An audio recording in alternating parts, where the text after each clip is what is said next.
You really think you have a chance against us, Mr. Cowboy? Hey, motherfucker, what do you like to do? Oh, I don't know. Play chess. Screw. Well, let's play chess. They give off to Jonathan Taylor. Jump cutting his way close to the goal line. He's in there. Touchdown. I-N-D-Y. Jonathan Taylor. Wheeler finds Quan from the logo. Here's Halliburton into the front court. Mishandled it, but gets a shot. Hits it. Hits it. John, I have never been better to be on the air with you here in Indianapolis, a place where so many of my dreams have come true. The Ride with JMV on 93.5 and 107.5. The Fan. Hey, welcome in on a Tuesday. What a glorious day it is. Thank you all for joining us. Shout out to Jake and the Molson Ultra, the 70 calorie. I'm a big fan. If you have any thoughts on me, the low-cal beer drinker, let me know if there's something I'm missing out on, something I can get. I am always ready, willing, and able to take suggestions. Always. So let me know. You know, it's funny. We're in a spot.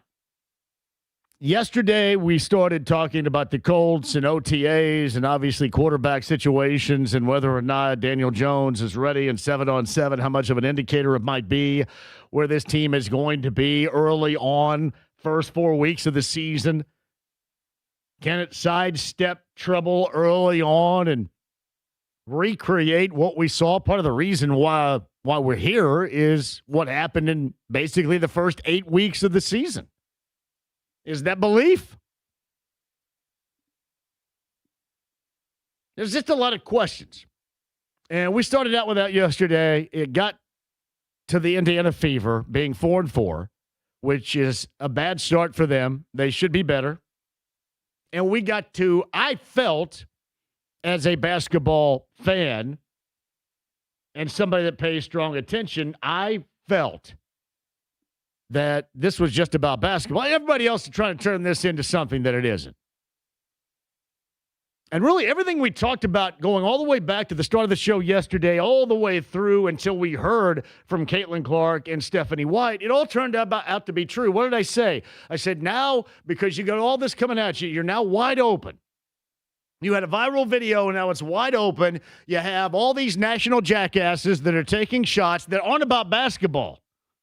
And it's about them more than it is about what's going on here. We're about what's going on here. We don't give a damn what goes on about them nationally. I don't care about their clicks or their viral videos.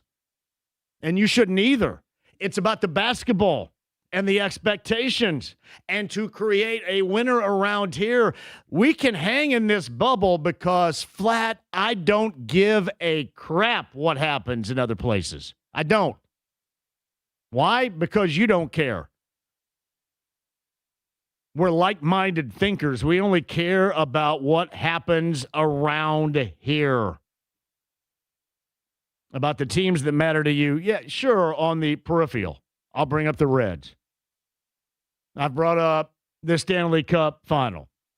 And I'll bring up, I don't know how deeply embedded you're going to be in the World Cup, but I'll bring that up too. Shout out to Michelob Ultra. You know, I'll have a couple of those, too, on the inbound. But really, all we care about is what goes on around here. And the smart ones, the ones that don't have an agenda, nor an axe to grind, know that it's about basketball. It's not about anything else. I mean, it was silly. It really was silly that you had to come out and had to make these statements yesterday. And a lot of people suggested, well, this is wordplay, word salad, and they're trying to get past this. Well, A, they are trying to get past it. But B, they're also telling the truth. That was coach to player and how player feels about coach. That is player wanting to be coached and coach a player willing to coach an elite level player to the point where there has to be standards and rules. Or we have stinking anarchy, or just make Caitlin Clark the coach. No, I do believe. I believe in their basketball. I believe in the core of this team. I also believe that they probably are going to need some adjustments. I agree with Brian's call yesterday. I thought one of the brighter spots for this team a year ago, playing without a lot of these core players, including Caitlin Clark, was just getting Odyssey Sims to play. I thought she added a great deal. I don't necessarily know if that is going to be the case here or not. I think she's in Dallas now. She went back to Dallas because she's from there, whatever the case. But she helped this team a year ago make a playoff run and helped them immensely. Yeah, everything else is just bullcrap and bells and whistles. This is just about basketball. And a lot of you were big fans of Linda and her phone call, and so was I. Because that's the type, yeah, you could say, well, it was a little too passionate. Whatever your gauge might be for passion, that's okay. But I didn't mind it. But Linda was clearly yesterday somebody that was sick and tired of hearing the Caitlin Clark criticism. Now, Linda also was hearing the Caitlin Clark criticism that had nothing to do with basketball. Therein lies the difference. What I care about has to do fully with basketball. All this other stuff, again, is stupidity that is hatched for others trying to use you, utilize you to get them even more clicks, more notoriety, more notice. That's what it's all about. Here, it is to have a conversation about the teams and the play of the teams that matter to you most. For most of you out there, it's your disposable income. You choose to go to these games. You choose to buy their gear. You believe in them. You spend the time where maybe you could be doing something someplace else. Use that time to pay attention, to watch, to try to remain educated about the subject matter of your favorite team. And again, it is what matters to you. And that's why it matters to us. And as Linda went through that dialogue yesterday, you could tell it was more about what was being said that was non-basketball. But I always want you to keep in mind that everything that we do here is about basketball. Again, you know me, I don't give a crap about anything else, just basketball, the sport in general. Listen, it could be the wrong call on the sport in general, but it's not going to be all this other stuff that is just somebody's attempt to try to stir the pot and continue to stir the pot. You have noticed, right, that there are a lot of people like around here. It makes sense because all of a sudden that team, that organization, and that player has been thrust into a national and sometimes a global spotlight. Around here, it's just one of your teams that you hope plays, performs up to expectations and can be ultimately championship worthy. That's what you want. And you don't care about all this other stuff. The rest of the world does. The rest of the world found out that if you just type in Caitlin Clark and hashtag that people are going to respond. And listen, you know the jackass crew that I'm talking about here. It's the usual suspects of jackassery. But there was a tremendous difference in what Linda referenced yesterday and what she was talking about than what I felt was the reason behind the critique or being critical about a team that had at 4-4 been disappointing so far. And it was all about the basketball. Because the basketball hasn't been good. There's been zero consistency, and there's been, if there has been consistency, more consistently subpar hoop than there has better than. And that's just something that's going to have to change. But I will say this. I thought yesterday they handled that exactly. And if you witnessed the show yesterday, you know that's what I was talking about. Handled it exactly the way that it needed to be handled. You form a unified front, and I like her. They said ride with about a dozen times. That must have been the buzzword, ride with, going from the weekend, from that game on Saturday night through Sunday, and then obviously, reading or taking the pulse of social media out there where everybody was losing their mind over stuff. Like somebody sent me, I blank you not, this X message. I bet this thing was like 2 pages long in something they wrote. And like there are even people around here going, oh, this is the smartest thing I've heard all day. Well, no, I thought it was the dumbest thing.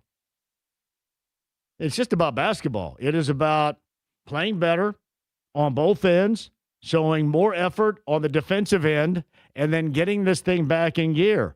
And the dialogue on the floor, the complaints about the officiating, got news for you. The officiating probably is horrific. You can't do a damn thing about it. Not a damn thing about it. And you know what's funny? In the midst of all that yesterday, it occurred to me, because I think it was mentioned, you would not say the same thing. No, actually, Stephanie White said that as well yesterday. You know, the men don't have to deal with this. Nah, I said the same thing about Tyrese Halliburton. Tyrese Halliburton is a fantastic player. Tyrese Halliburton is one step left and one step right defensively, or at least he was. And he had to become better. He had to stay after it on that end. And a lot of people that have played the game, and certainly those that have been around the game, often agreed with me about that. And obviously it's a part of the evolution.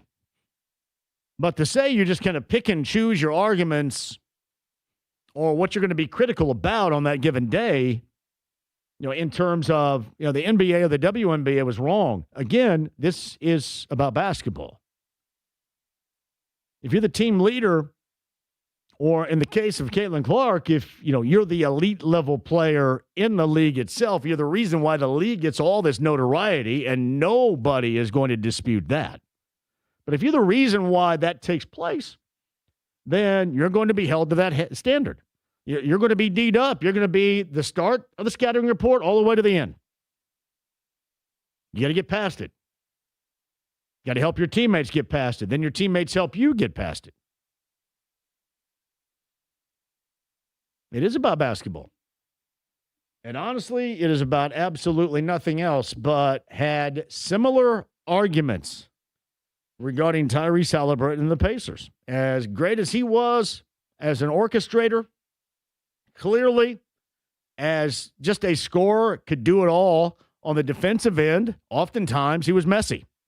And one of the reasons why he was messy is because a lot of these guys would just count on Miles Turner and rim protection. And everybody made fun, well, he's not a rim protector anymore. Again, you don't have to block every single shot, but just your big ass standing there will persuade those that want to dribble drive into the paint not to go into the paint or to dribble drive out of it.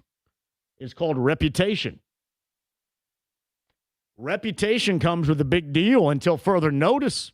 If your reputation all of a sudden becomes soiled or ruined, then that's one thing. But the reputation for Miles always has been somebody that's going to be lurking in and around the rim, will come over and help. And if your guy gets past you, if you're a revolving door on the outside, somebody's going to be able to pick you up. Somebody's got your back.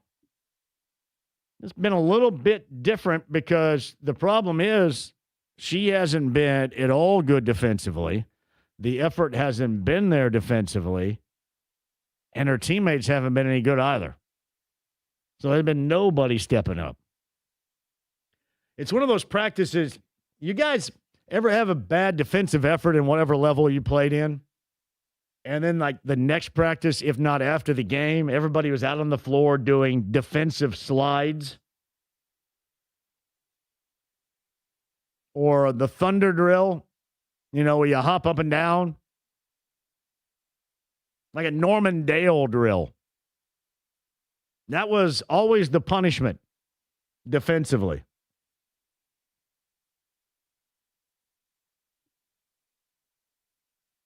But that's exactly what needs. That is the offense is there because they're way too damn talented not to be good offensively.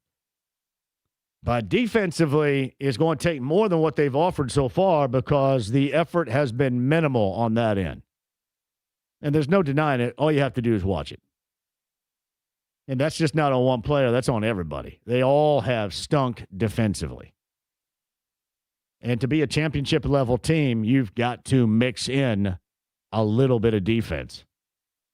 Give you a great example with the Knicks and the Spurs coming up. They're going to revisit 1999. You know, the Spurs have that ultimate rim protection. That dude always, Victor Wembanyama, always lurking. Always.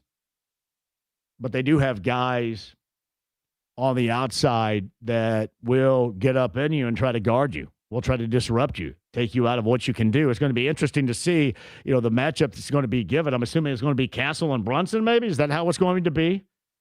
Because that guy's going to get up on you, going to get up in you. I've been impressed. Dylan Harper's a dude that plays both ends.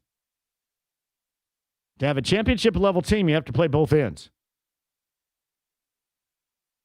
And as I mentioned yesterday, the good fortune with the Fever is you get to embark on that path, and you can shake loose of all this crap and leave it behind and taking care of some business in a nice way, doing a lot of the things that we talked about yesterday and we've talked about so far today coming up on Thursday.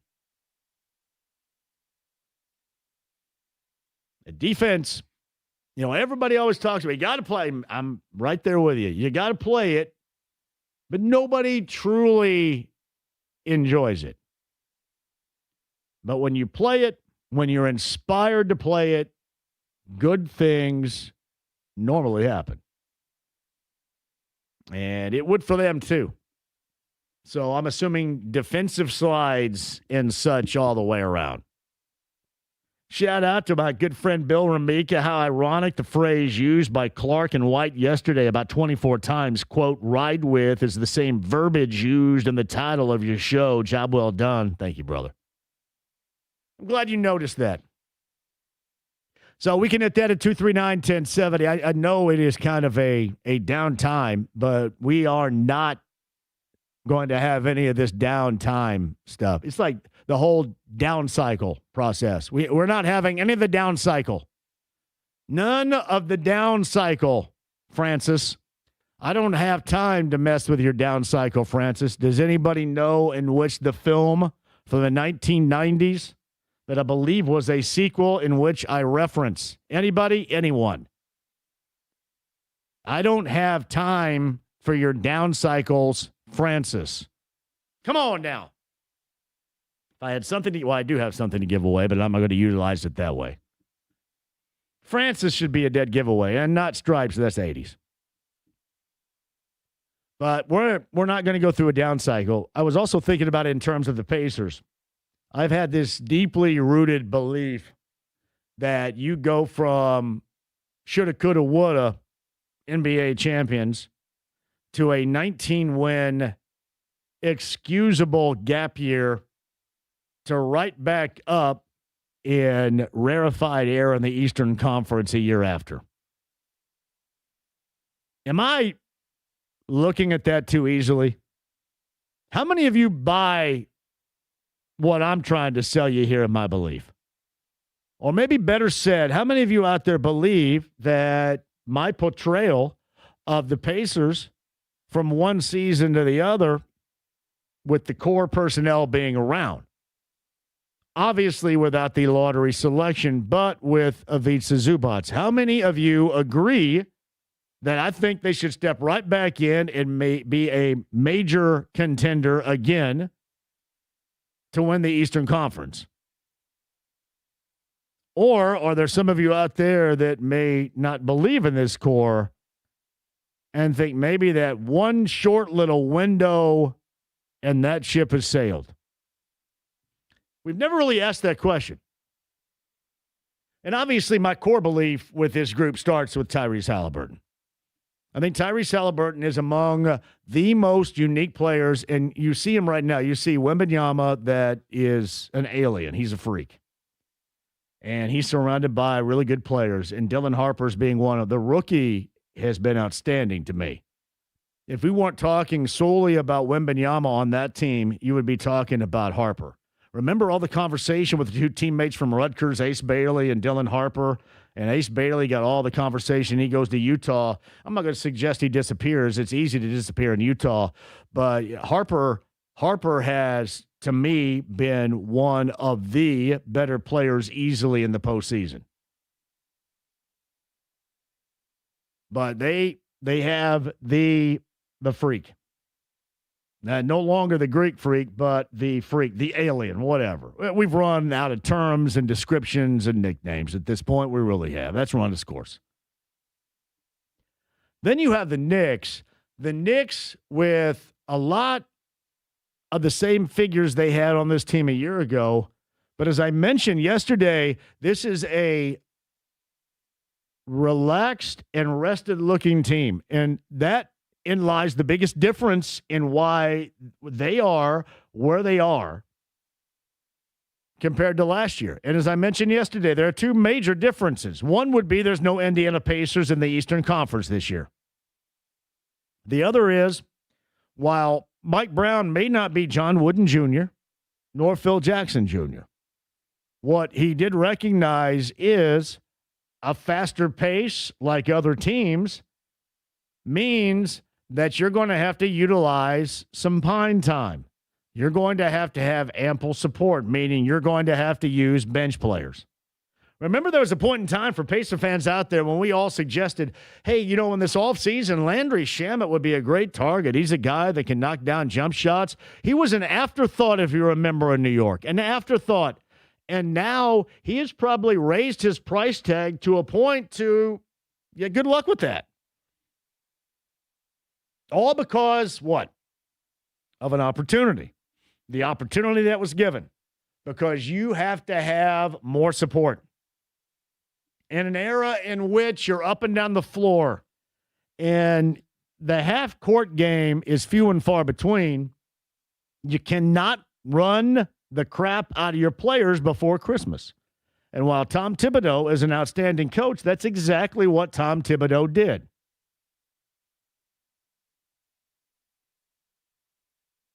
And Mike Brown comes in. No rest necessary. These guys are getting rest. They've actually won so many games, they've had a lot of time to rest anyway. But a rested team is the way that it looked throughout. And it looks much different, does it not, than when the Pacers were involved a year ago.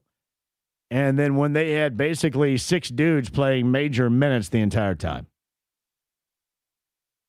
The Pacers and Mike Brown, along with the supporting cast. And this is going to be the Knicks' opportunity. How many people believe in the Pacers much like I do? And does it start with Halliburton? And did that video last week of Tyrese Halliburton help you believe even more that he is going to be good to go? I know you're still kind of on the outside looking in regarding Daniel Jones, no matter what you hear about 7-on-7 drills and being back. This is all believe it when you see it. But are you a believer right now? Does this Pacer team immediately vault themselves back into the elite level picture in the Eastern Conference? Or do you think that that was just kind of a couple of month window of greatness and shot making ability and timely wins that we just simply will not see again? Curiosity. 239-1070 is that number. Email JMV at 1075thefan.com. AAA Membership Lounge via YouTube Live. That's AAA.com. Download the app today. Become a AAA member. I know you guys are ready to get out on those vacations. Road trips. If you're doing a road trip, AAA is an absolute must, and no need to even thank me later on this. You should have already thought about it. Open Road, AAA, AAA.com, a local AAA office, or download it to your smartphone. Yeah, you guys are asking. I do not think I'm going to make Devo tonight. You guys remember the group Devo? Devo is at the Mural Old National Center this evening. Crack that whip. James, you'll have to bring us back into Whip It on the other side, thanks to Devo in town. I believe 2 of the 4 remain. Devo was a group back in the late 1970s that was one of the starters in the genre of music we now know as New Wave. And in 1980, hit it big with Whip It. Devo at the Mural Old National Center. I believe that is later on tonight. All right, quick break. We'll come back. Rakestraw coming up. Peter Dinwiddie from the Atlanta Hawks organization, the vice president of analytics and strategery. I just made that up. I don't know. It's something like that, but it's really smart because so is he. P. Dinwiddie, the man with two brains, coming up in the 4 o'clock hour from the Atlanta Hawks. And Chloe Peterson's going to be here from the Star, covers the Fever, coming up at the bottom of the hour. Post Malone, Jelly Roll tickets too. And just a lot of dialogue, open dialogue at 239-1070 and 317-239-1070 on the text line. Stream the app, HD Radio, AAA Membership Lounge via YouTube Live. 93.5, 107.5, The Fan. Fox 59's got you covered with a weather update.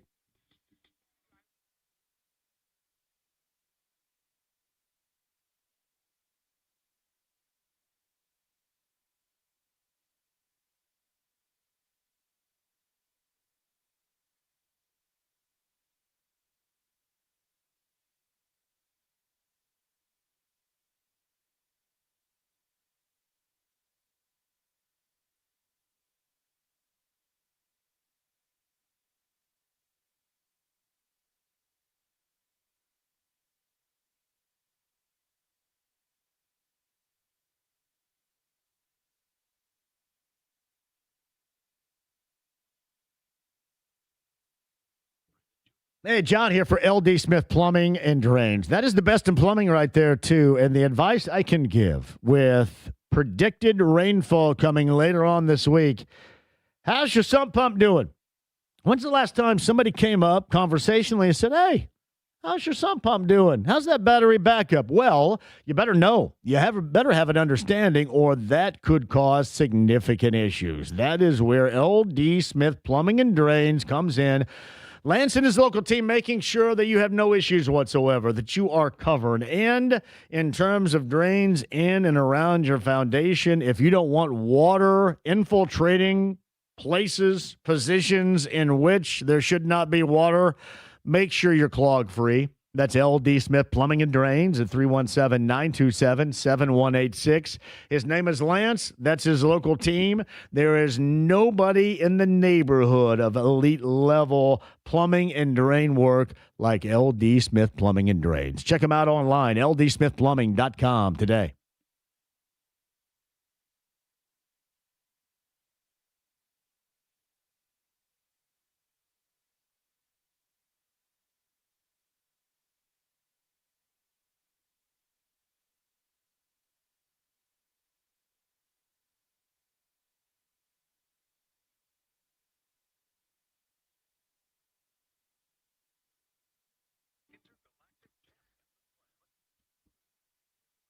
It is GLP-1 weight loss injections right here in Indianapolis. And in fact, 2 locations, north side, Indy, that's 317-643-4444, and in Fishers at 317-567-9100. Premier weight loss to the rescue. You've thought long and hard about it, and you are ready to become proactive, to lose the weight, to get into better shape, to feel better, to be more healthy. There are so many things that are involved in your weight. This is where you start, and this is where you see the goals. This is where the weight comes off on a monthly basis. Let Thomas and Sam and Lauren help you on your weight loss journey. Get the job done the way that you want it done. That's PWLND.com. Get started for a great price today. And if you work alongside this, again, they're going to help you reach your goals, but you're going to see even expedited weight loss if you change up your diet, if you work even harder. Believe me, it is up to you. But the first thing you have to do is get a hold of my friends at Premier Weight Loss today at 317-643-4444. Ask them about their cosmetic treatments too, from Botox to skin tightening, electronic toning, all right there under one roof. That is Premier Weight Loss. Again, the 2 Indy area locations and online. Tell them I sent you right now. That's PWLND.com.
The Ride with JMV. Are you kidding? You think I'd join this crummy snobatorium? But this whole place sucks. That's right, it sucks. 93.5 and 107.5. The Fan. There we go. Devo tonight, right? You're all Old National Center. Anybody going? Crack that whip. This is a great song. It has stood the test of time from 1980, James. Devo. Other Devo songs include Working in a Coal Mine, Ooh, I Got a Sweat. And I am noted to look ahead at the set list, by the way, of past shows. And I don't know if they are playing some of the songs that I love from Devo. And to that I go, come on! JMV, did you see Mellencamp yesterday in that video talk about playing the hits for the first time on this summer tour? I think a couple of stops later on this, by the way. Pavilion seating, everybody. I do want to go. I've seen Mellencamp twice. I know how a lot of you feel about John Mellencamp, curmudgeon-y, and you have a political angle on it. To me, it's growing up with music that I recognize and I've always enjoyed. I'll let you guys all argue about who you don't listen to and who you don't like because of their political stance. I don't care. I like everybody because life is too damn short to jack around with all this crap. Seriously. I can't be around somebody that's worried about somebody's political angle, viewpoint, or stance. All right? Let's go. We got to get going. Chop, chop. I'm 56 years old. I've got to, I almost said suck in. That doesn't sound right. I got to suck in all the enjoyment I can. So my plan is to go, but I did see that video. He had mentioned songs he hasn't played in decades and he will never play again. And it got me thinking what that might be. I don't know what songs he hasn't played in decades. Has he ever played Rudy Toot Toot, you think? Has anybody ever been to a John Mellencamp show, a John Cougar Mellencamp show, or a John Cougar show? Actually, it couldn't have been a John Cougar show because Rudy Toot Toot, when he was John Mellencamp, I believe. Maybe it was John Cougar Mellencamp. Has he ever played Rudy Toot Toot? Because I'm going to be incredibly disappointed, James, if he does not play Rudy Toot Toot. We had it made in the shade like a ball through a hoop. Be upset.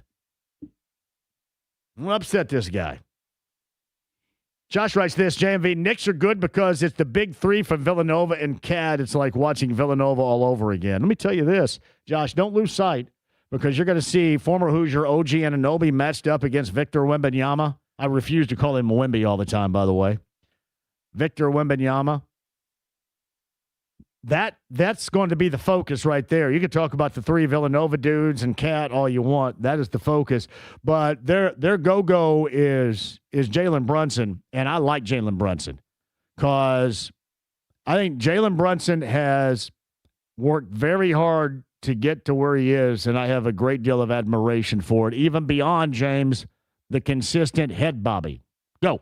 Just on what you were saying earlier about John Mellencamp, according to the New York Post, he has never played Rudy Toot Toot live. Does anybody out there know Mellencamp? This is my personal request. Rudy Toot Toot has to be played. There's zero way in the world out of the Mellencamp catalog that he likes at all Rudy Toot Toot. No way. I may be the only one that likes Rudy Toot Toot. I like the video, too, because it's like a picnic, old school picnic with he and a girl. And you know that stuff shot like in Jackson County. My God, we all got to love that. Jackson County, Monroe County, Brown County. My man shooting videos on bridges while everybody's going to work in southern Indiana.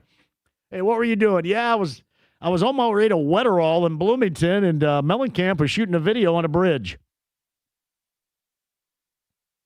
So if anybody out there knows John Mellencamp, ask him if he plans on playing Rudy Toot Toot as a part of the set list, because I believe it's a must. James, see if he plays Human Wheels from the 90s. That is also another one I like from the 1990s. 239-1070 is that number. We'll wait on Rakestraw a little bit later on. Pete Dinwiddie is going to join us coming up at the top of the hour. Chloe Peterson of the Star also on the show.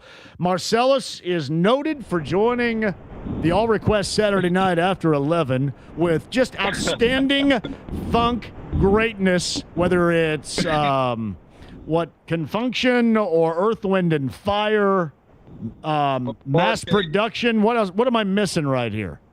Some barcades, brick. You just never know, man. I never know. I'm always prepared. I'm always prepared to find that stuff. You know that I have to. That is not in my system. I have to dig that off of a personal account. I know that you're coming after 11. Hey, man. Just bring the Lysol, man. Ready to go. What you got, buddy? Hey, man. I was kind of talking about those older bands when they come out. The first thing they always want to do is promote their new album. Nobody wants to hear that stuff. Nobody wants to hear the old stuff. Nobody. Like, no, hey, Marcellus, I tell the story when Van Halen played years ago. Matt Taylor, the voice in the Colts, and I went together, and I had to seriously go to the bathroom. And whenever David Lee Roth said, "Hey, now we're going to play something from our new album, Tattoo," that was my time to go to the bathroom. It was like the cue for the entire stadium to go to the bathroom. Hey, man, look, I was calling about the Chicago Bears situation in Indiana. I think they've gone past the 31st now of May, where they were supposed to make up their minds or whatever. Do you know what's happening? And do you feel that, like I do, that Indiana is starting to look a little thirsty? They're like, look, we've done everything we're supposed to do. We're that guy with the great job, good income, we got a great credit score, we got a house. Hey, lady, can you make up your mind who's the good guy, who's the bad guy now? And say anybody would be great, would be grateful to have me, so to speak. What's funny about that? I think a lot of politicians in this state are constantly trying to chase their ass for what they believe is their signature moment. And I think that there are some believing that this is their signature moment, and then others will take they will take the credit for a signature moment. To me, I don't know how signature the moment is, but I don't live in the political world of dumbassery like they do. Yeah, I got you. But you're right. Thirsty is a hell of a term. Yes, they are very thirsty. Exactly. Yeah. Yeah. And I'm just kind of thinking, at this point, if you've done everything possible, you need to give them a deadline at this point and just keep it moving. We got the Colts in Indiana. We don't really need the Bears. And you're kind of thinking, hey, we're just doing you guys a favor, really. Hey, Marcellus, any dude out there that was like the fail-safe date for the hot chick that really wanted to go out with somebody else, didn't really want to go out with you, but you were the fail-safe? That's exactly what Northwest Indiana and Hammond is right now. They're the fail-safe for the Bears. Yeah. They're kind of good looking, but not the hot chick. Yeah, they need to act like they are the hot chick. Yeah. Just attitude, man. I don't know. That's just where I'm at. No, you're right. It's like me back in the day. Like I was the go-between, right? The good-looking chicks would always send a note to me saying, "Hey, I really like your friend David. Can you help me get down?" Go, wait a minute.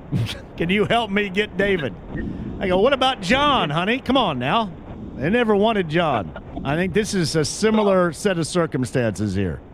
Yeah, man. Anyway, hey, man, look, this is one of my first days off, man. I haven't been able to call in for sports, but I am there for you on Saturday, brother. I appreciate what you do. Talk to you Saturday night, too, buddy. All right, my man. Have a good one. That is our friend Marcellus right there. Do I have time to take another one? Yeah, I was the go-between. I was the friend. It's good to be a friend, but it also sucks to be the friend. My longtime, one of my best friends ever, David Hayes, was always the guy that they wanted, James. I was the go-between. I was Hammond. David's like Arlington Heights. I'm Hammond. I'm Roselawn. You in the friend zone? I'm nudes a popping right here. It's me. Northwest. I'm the armpit, Northwest Indiana. Thank you. Jenny, before we hit a break at 239-1070. Hello, Jenny. Hey, what's up, JMV? How are you today? I'm everybody's friend. Everybody's.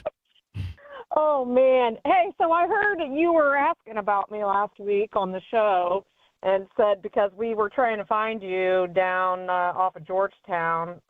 Yes, I was. Yes, you're that Jenny. Martinez. Jenny Goins. Yes. Yes. Jenny Goins from the block, yes. Hey, I how's this memory on this dude right here? It's a little something, isn't it? That's not bad. Well, that's pretty good. I tried calling Friday, but you were out. So, and then yesterday I got stuck behind Linda, so that didn't work out for me. Well, yeah, Jenny. Linda kind of dominated yesterday's 3-hour show, which is okay. I heard. Yeah. I heard. So I do have to ask you, did you bring more espresso martinis the other night? Of course we did. And then Bummer. Shelby had her song picked out for All Request Live Saturday night and everything. I suck. Where were you? How could you guys not I was right in lot 6A, right off of Georgetown. Easy to find. And it said bronze fun time camper right there. And the most popular set of portalets were really right next to us. So how did you miss us? Man. Yeah. I don't know. I really don't know, to be honest. We walked all the way down there from where you were last year, where we were parked at. So don't know how we missed you, but it's a bummer. But I'm sure we'll see you out and about. Maybe I'll just have to start carrying espresso martinis on me at all times. Well, here's the thing. We're going to have a lot of shows coming up here after this week. So you have to get everybody together and join us for a live show. All right? Well, we will. And I wanted to tell you also, I enjoy Rudy Toot Toot as well. See, are we the only ones? Because I don't think anybody else likes it. I flat guarantee John Mellencamp doesn't like it. There's zero way. I don't know. I think maybe they just don't know the song. So that's my opinion. Yeah. Well, hopefully he plays that. Hopefully he plays that. Hopefully that's the song he's talking about he is going to play on this hits tour. I don't know how big of a hit it was, but hopefully he does. I know. All right. Well, I just wanted to call say sorry we missed you. I'll find you out about someday. You got it, Jenny. Thank you. All right. Cheers. Jenny, espresso martinis, James.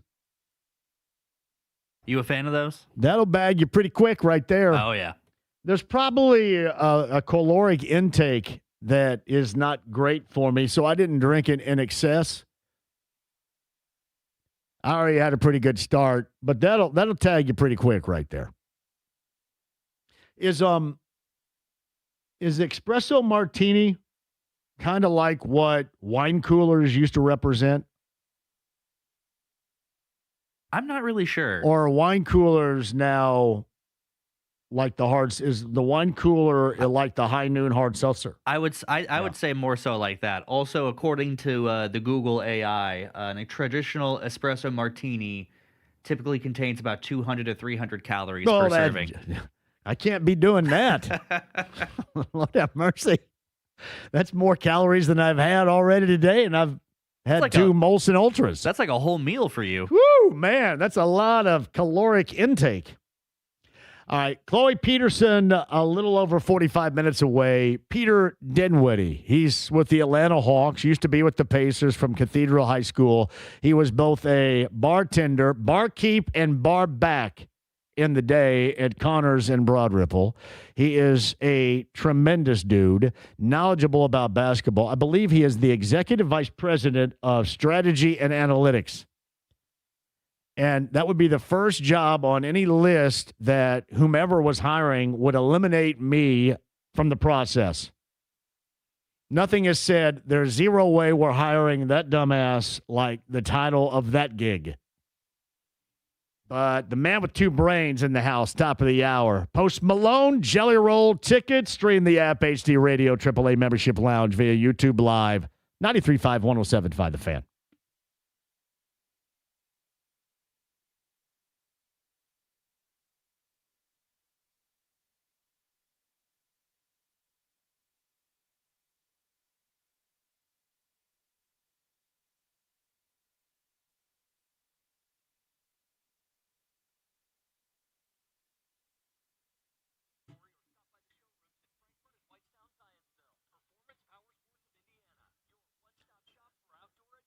John for the District Tap, just great location. Sammy, by the way, is on the north side of Clearwater Crossing. You can find that at the District Tap, too. Damn good food, happy hour specials, all that you're looking for in one place. It is awesome. The District Tap on the north side.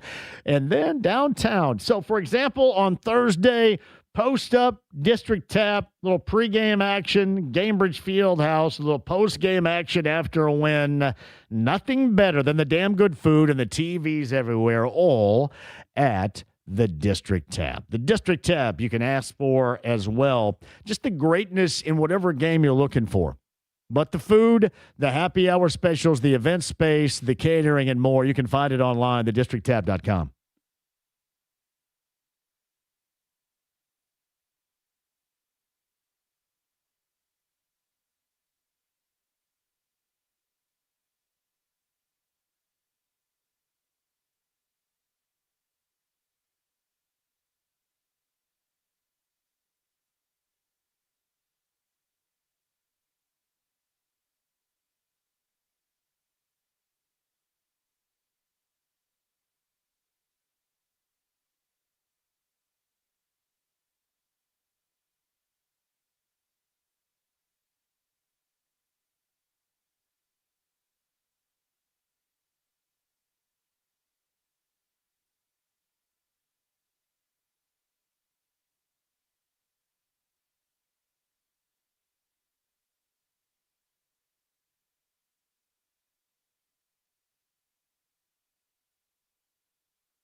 The Ride with JMV. I got nowhere else to go. 93.5 and 107.5. The Fan.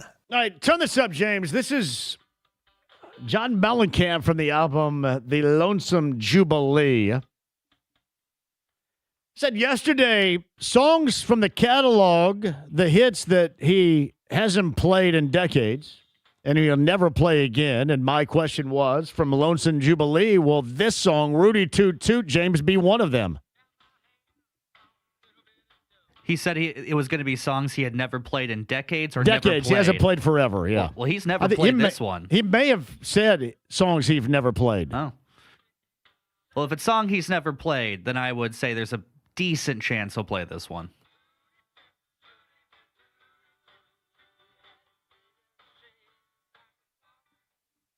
Of course, he's got a huge discography, doesn't he? Oh, my goodness. You could go 2 albums and play every one because we're around here. And the thing with Mellencamp that was different is people around here, you listen to the entire album. Let's face it, back before you could just pick and choose, James, between songs, as it is easy to do now, you were either forced to listen to the entire album on wax, on cassette, some cases 8-track, or skip it on DVD. But you had to listen to the entire album, and oftentimes you skip songs. In Mellencamp albums, you rarely skip songs. You let it play. And there are only a few artists that I grew up with and went to parties with others, from Bob Marley to AC/DC to Steve Miller Band, just very handful of artists where you would hear the entire albums and not just favorite songs from that album. And would you say Lonesome Jubilee is one of those albums that start to finish you got to listen through? Probably not. Probably not. People probably wouldn't say that. American Fool would be one for sure. I may be wrong about that. I think would be one. Scarecrow would be another one. I think a lot about Nothing Matters and What If It Did. There's a lot of goodness there. I would say American Fool, Scarecrow, and would be the top 3 that people would listen to nearly every song from. Well, according to Spotify, those are his 3 most popular albums. Well, so look at that right there. Don't even ask Spotify. Ask Johnify right there. I'll tell you all about that. Rudy Toot Toot. There's somebody listening out there that knows him and can tell him that our request would be to make sure that's a part of it. I forget how many songs he said in that video he was going to play, but it was, I thought he said around 20, 27 or 30, maybe. But even going with that many songs that you play, it'll still be difficult to get to some of them because the catalog is so deep. 317-239-1070. JMV, I believe the Pacers next season a hell of a lot more than the Colts. There's no way they make the postseason. I know it's inappropriate, but I just about bet my life on it. I would be betting your life on it. But I do believe, for damn sure. I'm probably one of the most firm believers in them next year being high-level competitive in the East for a championship after a 19-win season. I may be at the highest level of those believers out there. Peter Dinwiddie of the Atlanta Hawks organization used to be here in Indy with the Pacers, went to Cathedral High School, and the man with 2 brains, affectionately referenced as that, will join us. Chloe Peterson covers the Fever for the Star. Chloe joins us bottom of the hour. Rakestraw is now locked into the 5 o'clock hour. AAA Membership Lounge via YouTube Live. Stay right there. It's 93.5, 107.5 The Fan.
Johnny for Andy Moore, Buick GMC, 131st State Road 37 in Fishers. Eric Wilson is the guy that is ready, willing, and able to get that deal you're looking for. Hey, go ahead and eyeball the Buick product, the Enclave, in different styles, and especially if you're looking for something new and with in mind you're going on a summertime road trip with the family. It is perfect. And also perfect, the chance for you to buy right now. The inventory, the incentives to buy, the service after the sale, and my friend Eric Wilson will help you get to where you want to go with the Buick Encore or whatever you believe in. I should say the Buick Enclave today at Indiana's Best. Across the board, you're going to find the vehicle you're looking for with my friend Eric Wilson and Rob and Andy Moore Buick GMC, 131st State Road 37 in Fishers.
The Ride with JMV. Just an average guy with exceptional hair. 93.5 and 107.5. The Fan. So Chloe Peterson of the Star covers the Fever bottom of the hour. Greg Rakestraw is going to be here. That is coming up in the 5 o'clock hour. Did you say, is Chris Kattan coming on the show later on this week, the comedian? He's in town, right? Still trying to work that one out. And I'll give James a shout out. He is now in the running for Anthony Michael Hall. Farmer Ted. Farmer Ted. Because I'm telling you, Indiana Comic Con is legit. Who is going down to see Nicolas Cage at Indiana Comic Con this weekend? That and more coming up on the Andy Moore Automotive Group hotline. He is a friend of the show. He is a Cathedral grad. He is a former barkeep and bar back at Connor's Pub in Broad Ripple. He's formerly with the Pacers, with the Sixers, and he's got the smarts real good in Atlanta with the Hawks organization. Senior Vice President of Strategy and Analytics, I believe. That is our friend's title right now. It is Peter Dinwiddie on the Andy Moore Automotive Group hotline, affectionately known as the man with two brains. How you doing, Pete? John, I'm doing well. How you doing? Is that your right Executive Vice President of Strategy and Analytics title? That is correct. I appreciate you having me on. What does that entail, by the way? That seems like a lot of stuff that is well out of my smarts category. Not at all. You definitely be able to handle all these duties. So I definitely assist with salary cap and contract negotiations, look at some strategic planning, so just developing long-term strategies for team building, roster construction, assist in talent evaluation for the draft, trade for agency, and then just some team logistics, dealing with some staffing, et cetera.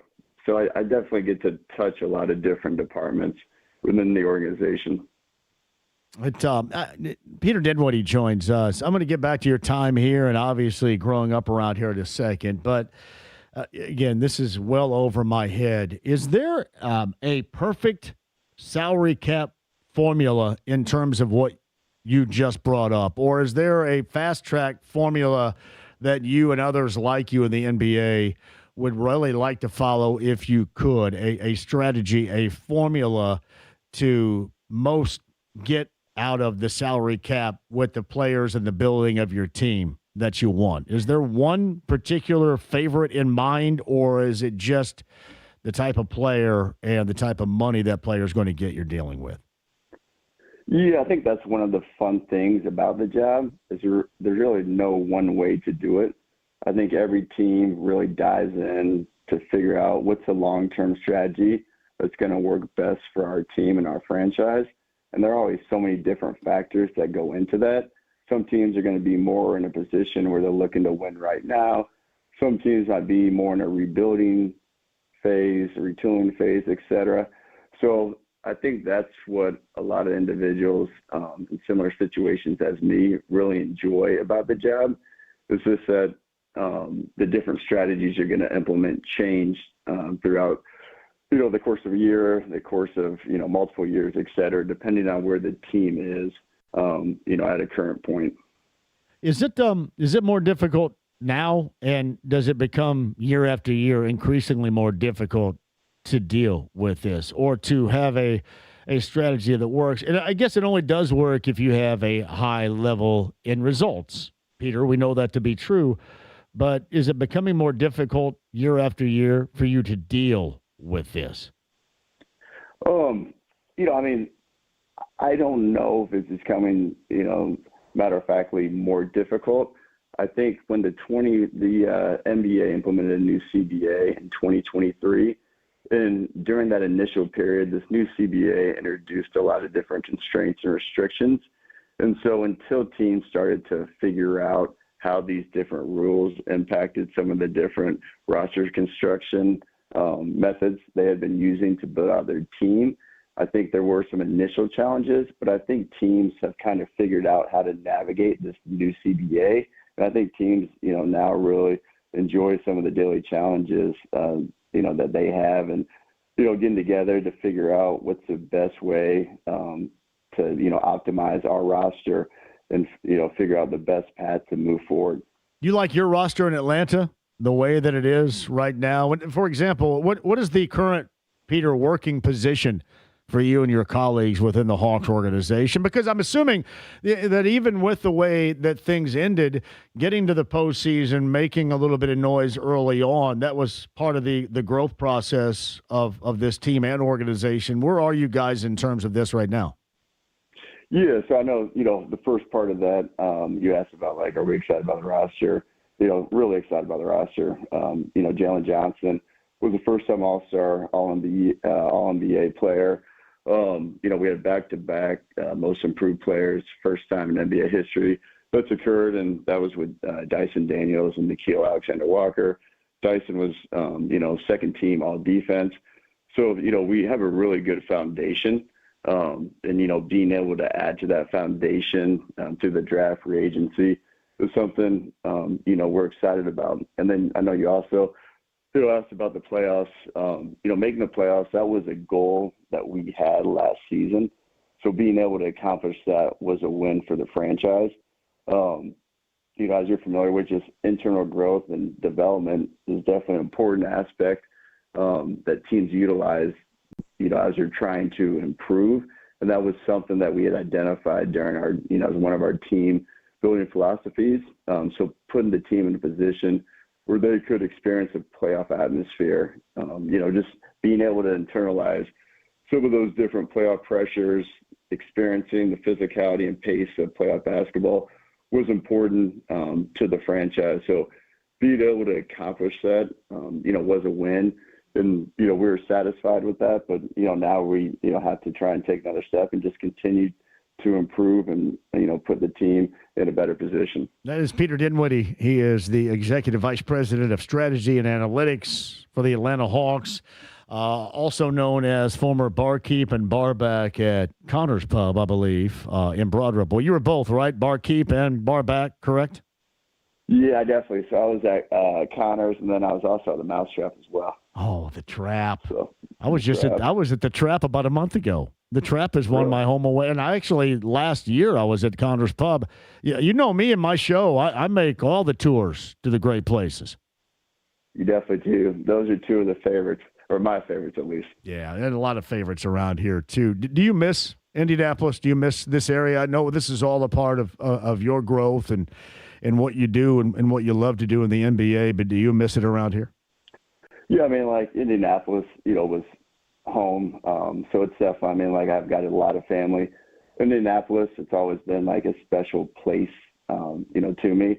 I've, so many great memories, in Indianapolis, Cathedral High School, in Indiana, at Indiana University, with the Pacers. But also for me, like I've really, enjoyed having the opportunity to work for the Philadelphia 76ers. But I'm really, really enjoying, having the chance to work with the Atlanta Hawks. What you mentioned your time in Philadelphia. Did you said you enjoyed that, and I'm assuming that is absolutely true. What did you learn as a part of that group in Philly that you took with you further down the road now in Atlanta? Yeah, I mean, for me, it was just more, I'd been with the Pacers for 15 years, so having a chance just to go to an organization, kind of get outside of my comfort zone, get in a position where I wasn't familiar with the staff, with working in a larger market, and just, seeing some of the philosophies, team building strategies that, I had worked with and developed during, my time with the Pacers. How would those work in a larger market? And then, at the same time, what adjustments, can you make working in a larger market to maybe put a team in a different, position, in the short term and the long term.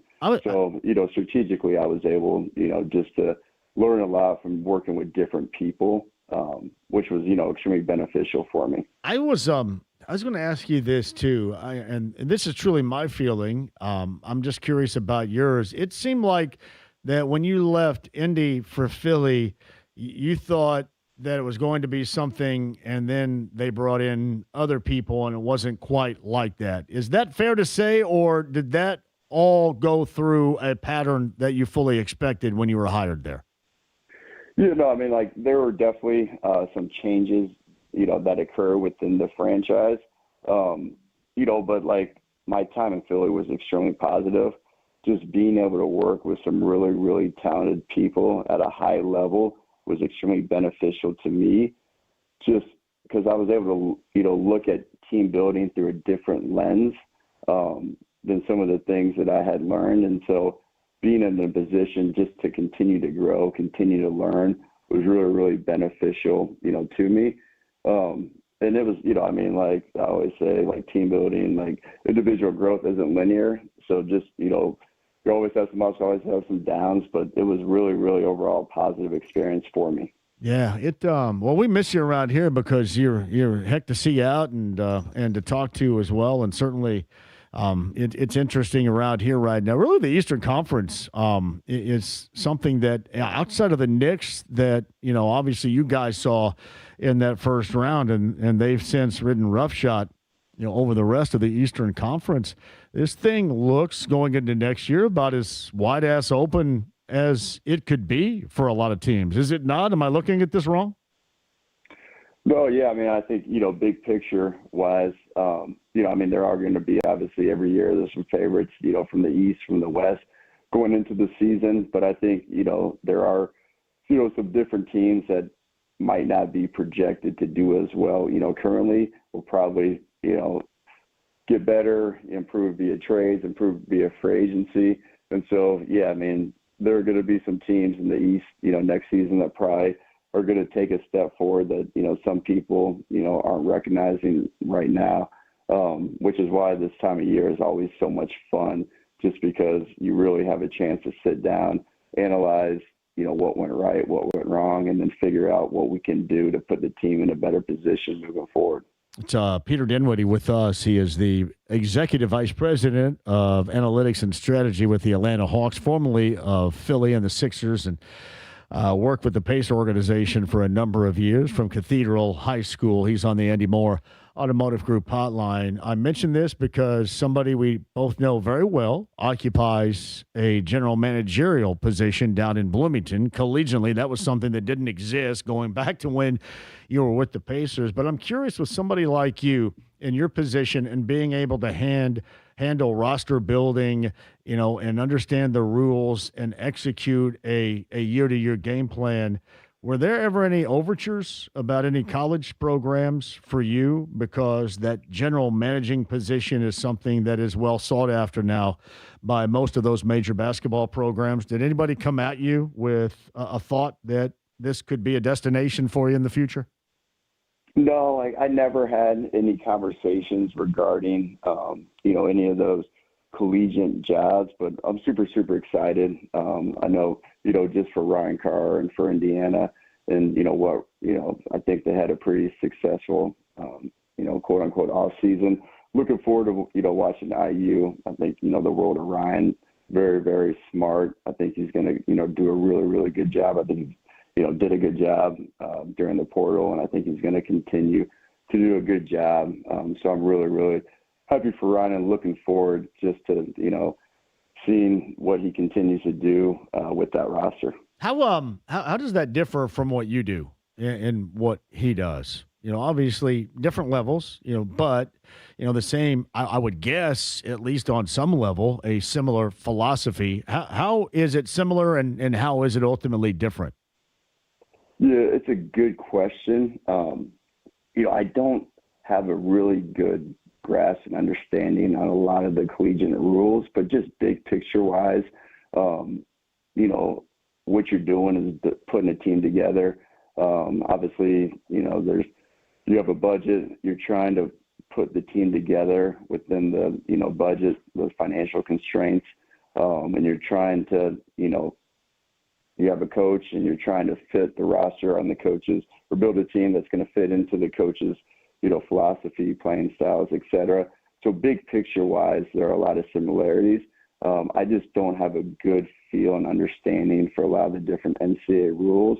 So some of the different constraints and limitations that, that you might be facing, in college basketball, I'm not 100%, but just, big picture wise, the roster construction, is, the same and, trying to identify players, scouting, and then trying to, make the numbers work as well so you can put together the best team that fits within the different, budget constraints that you have. Hey, Peter Dinwiddie joins us. Do you still stay in contact with people with the Pacer organization that you obviously started with and did a lot of things from ticket sales all the way through to helping out with roster construction? Yeah, no, of course I do. A lot of really, really, really good people within the Pacer organization. I still in touch with a lot of them. Susie Fisher is one that speaks very highly regarding you. Susie is great. Yeah, I still stay in touch with Susie. We go. I will get a call. Sometimes it's before Friday and the 5 o'clock hour during this show, but sometimes it's not. And they'll say, "Hey, we're going to our table in Burgersville. Would you like to come with us?" And I say, "Yeah." So I go, and what I normally do is drink beer and watch them eat. Susie and Don Fisher, and it is really the highlight of my week. It is awesome. I just like to soak it up from both angles, and it's just conversational. But there's so many stories, and you and I are kind of like with that regard. We so much love basketball and everything that's around it, and you get to hear it from really two different angles. But it's an honor to be asked to hang out. We do that a lot of Fridays, a couple of months. I think every month we do that. A couple of weeks every month, I should say, hanging out at our table down in Burgersville with Don and Susie Fisher. Yeah, that would be a hard invitation to pass up. Two really, really, really good people. Yeah. I would love to, sit there and listen to those conversations because, it's always fun being surrounded by good people, and Don and Susie are two of the best. Do you ultimately want to be the decision maker for an NBA organization? Is that the goal here? Yeah, no, at some point it definitely would be great just to continue to, take another step. But I've just, I've really enjoyed, having the chance to come to Atlanta, work with some really, really good people. Our president, Nancy Soleil, is an unbelievable person. I've really enjoyed having the chance to work with him, learn from him. And so it's been really, really good for me. Just having the chance to work with really good people, it's been fun. I don't know if you know Kyle Korver at all. I know obviously you know who he is. Kyle's here in the front office, just a really good person, really good at the job. I love picking his brain, talking basketball, and just, he sees so many things that I don't see. And so, being able to learn from him and just talk to him is good. I had the chance to work with Bryson Graham. Bryson recently left and is now oversees the Chicago Bulls. And, Bryson was another first-class person who I really, really enjoyed, having the chance to work with and just learn from. So for me, just being able to work with good people and learn from different people, is kind of, I'm enjoying that right now. There's a picture with you and Bryson that I did see, and I didn't even look like you right here. Are you rocking a beard? I am rocking a beard, yes. When did this happen? Correct. COVID. Oh, really? Have you had a beard since COVID? I haven't seen you since COVID. That's weird. That's not good. No, it's not. But I didn't know. Like, and I just remember you had the hair like hanging down a little bit on your forehead when I knew you, when we saw each other more than just occasionally. And when I saw this picture of you and Bryson Graham, I thought, man, that doesn't even look like you. Did they get the wrong guy?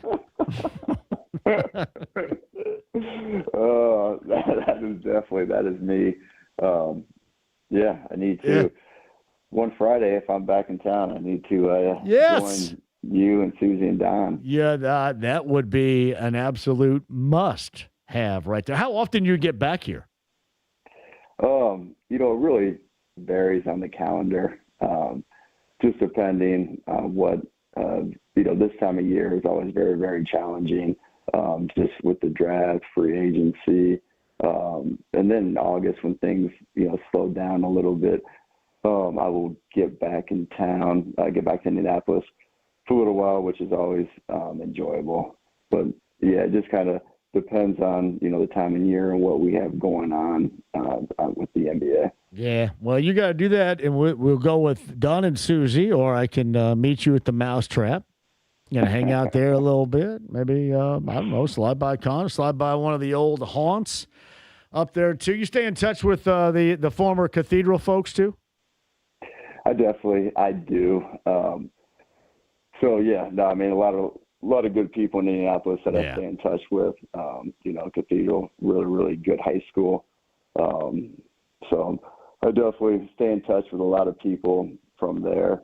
I've got my oldest son, Houston, who's going to be a freshman down in Bloomington going to IU. Nice. So I'll definitely be in Bloomington next season, probably watching a lot of IU basketball games as well. So where's he living down there? He in the dorm? To be determined. Yeah, he'll be in a dorm. He has not received his dorm assignment yet. So. Oh, man. I was just down there. My mom's been going back and forth to the doctor, so I have to take her to Bloomington, and I can't believe the places in which college kids live now. These places are – I lived in an absolute crap hole, and I thought it was like a rite of passage for me to live in a crap hole. I thought, okay, well, this is the best crap hole I could find, and here it is. And, man, these kids nowadays, when you're out of the dorm, you're living in a place – it's not like the Roach Motel or something back in the day in Bloomington, is it? No, you're definitely, John. It's so funny. My wife, Jessica, and she graduated from IU as well, and we always say the exact same thing. Just when you drive through Bloomington, some of the properties are so much nicer. The homes where these students are with student housing is just so much nicer than what we experienced. And I always thought that was, part of the college life. Part of the fun was just living in the Roach Motel. Yeah. Did you live in the Roach? I didn't. But you know what I'm talking about, right? I know exactly what you're talking about. Yes. Did you ever go to a function at the Roach Motel? I did. Attaboy. I am familiar with the Roach Motel. Good time. It is. I think they're actually redoing it like they are nearly everything else down there. And this is probably going to disturb you a little bit, too. I haven't brought this up on the show. But the Trojan Horse, a staple at the corner of Walnut and Kirkwood, is moving to Ellettsville. I blank you not. Really? The Trojan Horse. I did not know that. Moving to Ellis. I cannot comprehend driving by there and not seeing some huge piece of meat rotating in the window. I mean, when was the Trojan Horse? When did it open? I mean, it has been. I think it was in the mid to late 70s, I believe, maybe even earlier than that. It was one of those places, and Bloomington has always been great about kind of introducing you to, international cuisine. It's been good, but. Great. Yeah, the snow lion comes to mind too, and I was always a big fan of the Irish lion. It's no longer there either, but yeah, moving the Trojan Horse to Ellettsville, and there are a lot of things that are going on. While Bloomington is still great, and I love it a great deal, there are a lot of things that aren't great about it right now. But I just thought, wow, the Trojan Horse moving from that iconic location to Ellettsville is just incredibly weird.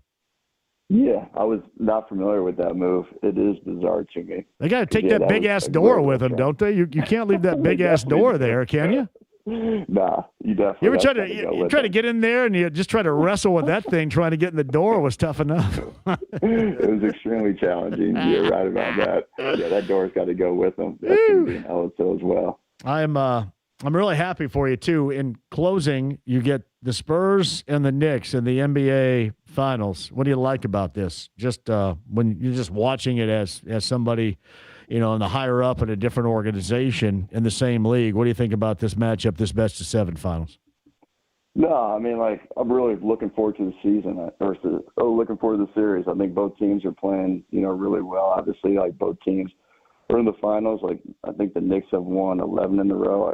I could be off, but I know, since maybe the beginning of February, sometime late January, beginning of February, the Spurs, they'd only lost a couple of regular season games, and I think one of those games was a road game against the Knicks. So, I think it's just going to be, a really, really fun series, a lot of good individual matchups that I'm looking forward to watching. I know it tips off tomorrow, so looking forward, to the series. A lot of, good basketball. Hey, let me know when you get back so we can set something up and either hang out on one of those legendary Fridays with Don and Susie Fisher down at our table in Bargersville, or maybe the Mousetrap or someplace else. But let me know. We'll do it. I definitely will. No, I would enjoy it. And I once again appreciate you having me on. Hey, one of the best dudes of all time, man. I appreciate you more than you know. Thanks, Peter. No, I appreciate you. Thank you, John. Peter Dinwiddie right there, the Executive Vice President of Strategy. I said strategery earlier. And analytics for the Atlanta Hawks. Seriously, did you guys know that the Trojan Horse is moving to Ellettsville? That iconic location right there at Walnut and Kirkwood. And when you know what I'm talking about, you drive by and you look in that window and there was always that meat. I forget what they call that meat. Is it the meat? Gyro or gyro? Well, I mean, that's what it does when it makes the entree. Mm-hmm. But before that, it looks like just a big hunk of meat. Looks like a column of meat. I forget what it's called. I saw it the other day, but a lot of people, the first time, they experience, Greek food, for example, baklava. First time they experience hummus. A lot of international cuisine in that particular place, and part of it was the iconic location right there on Walnut and Kirkwood. Moving to Ellettsville, the Trojan Horse. You know what? You got to do something for the papers or something like the Herald Times and just roll up like the Trojan, disguised as something like the Trojan Horse story. All of a sudden, just pop out over there at the pizza pantry location. Hey, we're taking over. Yeah, I don't know if probably some chain chicken place, I would guess, ends up in that iconic location of the Trojan Horse. Quick break. We'll come back. We've got Greg Rakestraw, 5 o'clock. Chloe Peterson covers the Fever, bottom of the hour. Get you a weather update right now, courtesy of Fox 59.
The Ride with JMV. And you could tell Rolling Stone magazine that my last words were, I'm on drugs. 93.5 and 107.5. The Fan. Rakestraw coming up at the top of the hour. Have you seen the prices to get a quick meet and greet with Nicolas Cage? Is this true? Who out there would pay this amount to see Nicolas Cage? In-person Nicolas Cage autographs will cost $400. Whoa. Photo ops, $250. A pre-signed autograph, $225. A photo op, pre-signed autograph bundle, James. Oh, the bundle. $450. So that's a savings right there. That's a savings with the bundle. $450. Wow. For Nicolas Cage, who's in town with Indiana Comic Con. Did he price himself out of anybody doing this at all? I think he's betting on the whole, what is it, the Spider-Man noir thing that he's doing now. What is it? Help me out with the Spider-Man, because I'm not good with that. Spider-Man noir. What the hell is this? Spider Noir. It's like a Spider-Man series, but it's set in the 1920s, and he's like a gumshoe detective version like of a film? Spider-Man. No, it's a series, I think. What's it on? I'm assuming Disney Plus. I'm not actually sure. All right.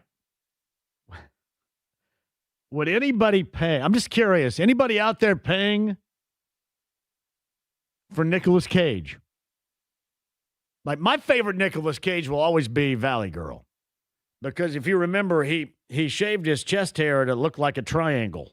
Apparently, it's actually Amazon, not Disney. So I guess this isn't Marvel, technically. So, okay. So he's probably getting a lot of money. But Valley Girl, he was Randy in Valley Girl. Randy.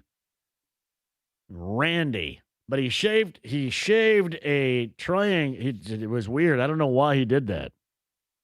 Triangular chest hair. I feel like you could use the description. It was kind of weird for a lot of choices Nick Cage has made with his acting choices. It looked like he kind of had some kind of dress on the front here. He commits, man. He fully commits whatever he's doing. Nicolas Cage. Now, keep in mind, he had a bit part as well. His first film was Fast Times at Ridgemont High. Favorite Nicolas Cage film? Go. Raising Arizona. No, that's pretty good. That is a great one, yeah. What, Face Off? Face Off is good. He was National Treasure. That was fun. How long was he an action superstar? He was an action superstar for a while. It was the 90s, probably to the mid-2000s, I'd say. What was the one that had the song with the Goo Goo Dolls? Iris was in it. I have no idea. Con Air. There's another one. Oh, that is a good one, yeah. All right, Nicolas Cage. Who's paying for it? Let me know. On the Andy Moore Automotive Group hotline, where right now she's paying for the price of saying yes to coming on this show and being on hold and listening to that diatribe. It is Chloe Peterson of the Star, covers the Fever. On the Andy Moore Automotive Group hotline. Good afternoon, Chloe. How are you? I'm doing good. Thanks for having me on. Would you pay $400 to get an autograph from Nicolas Cage? Probably not, but how much would you pay?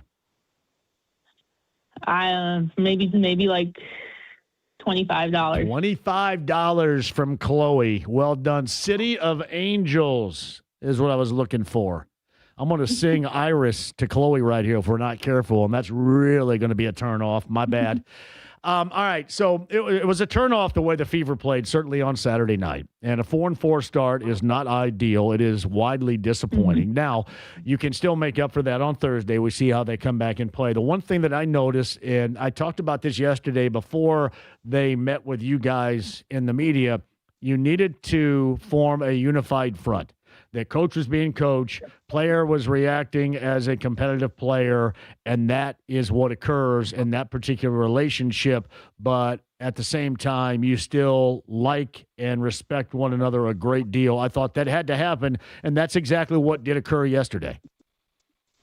Yeah, I think so. And I think something Caitlin talked about yesterday as well is she's someone who always has a camera on her. She's obviously one of the most popular, if not the most popular player in the WNBA.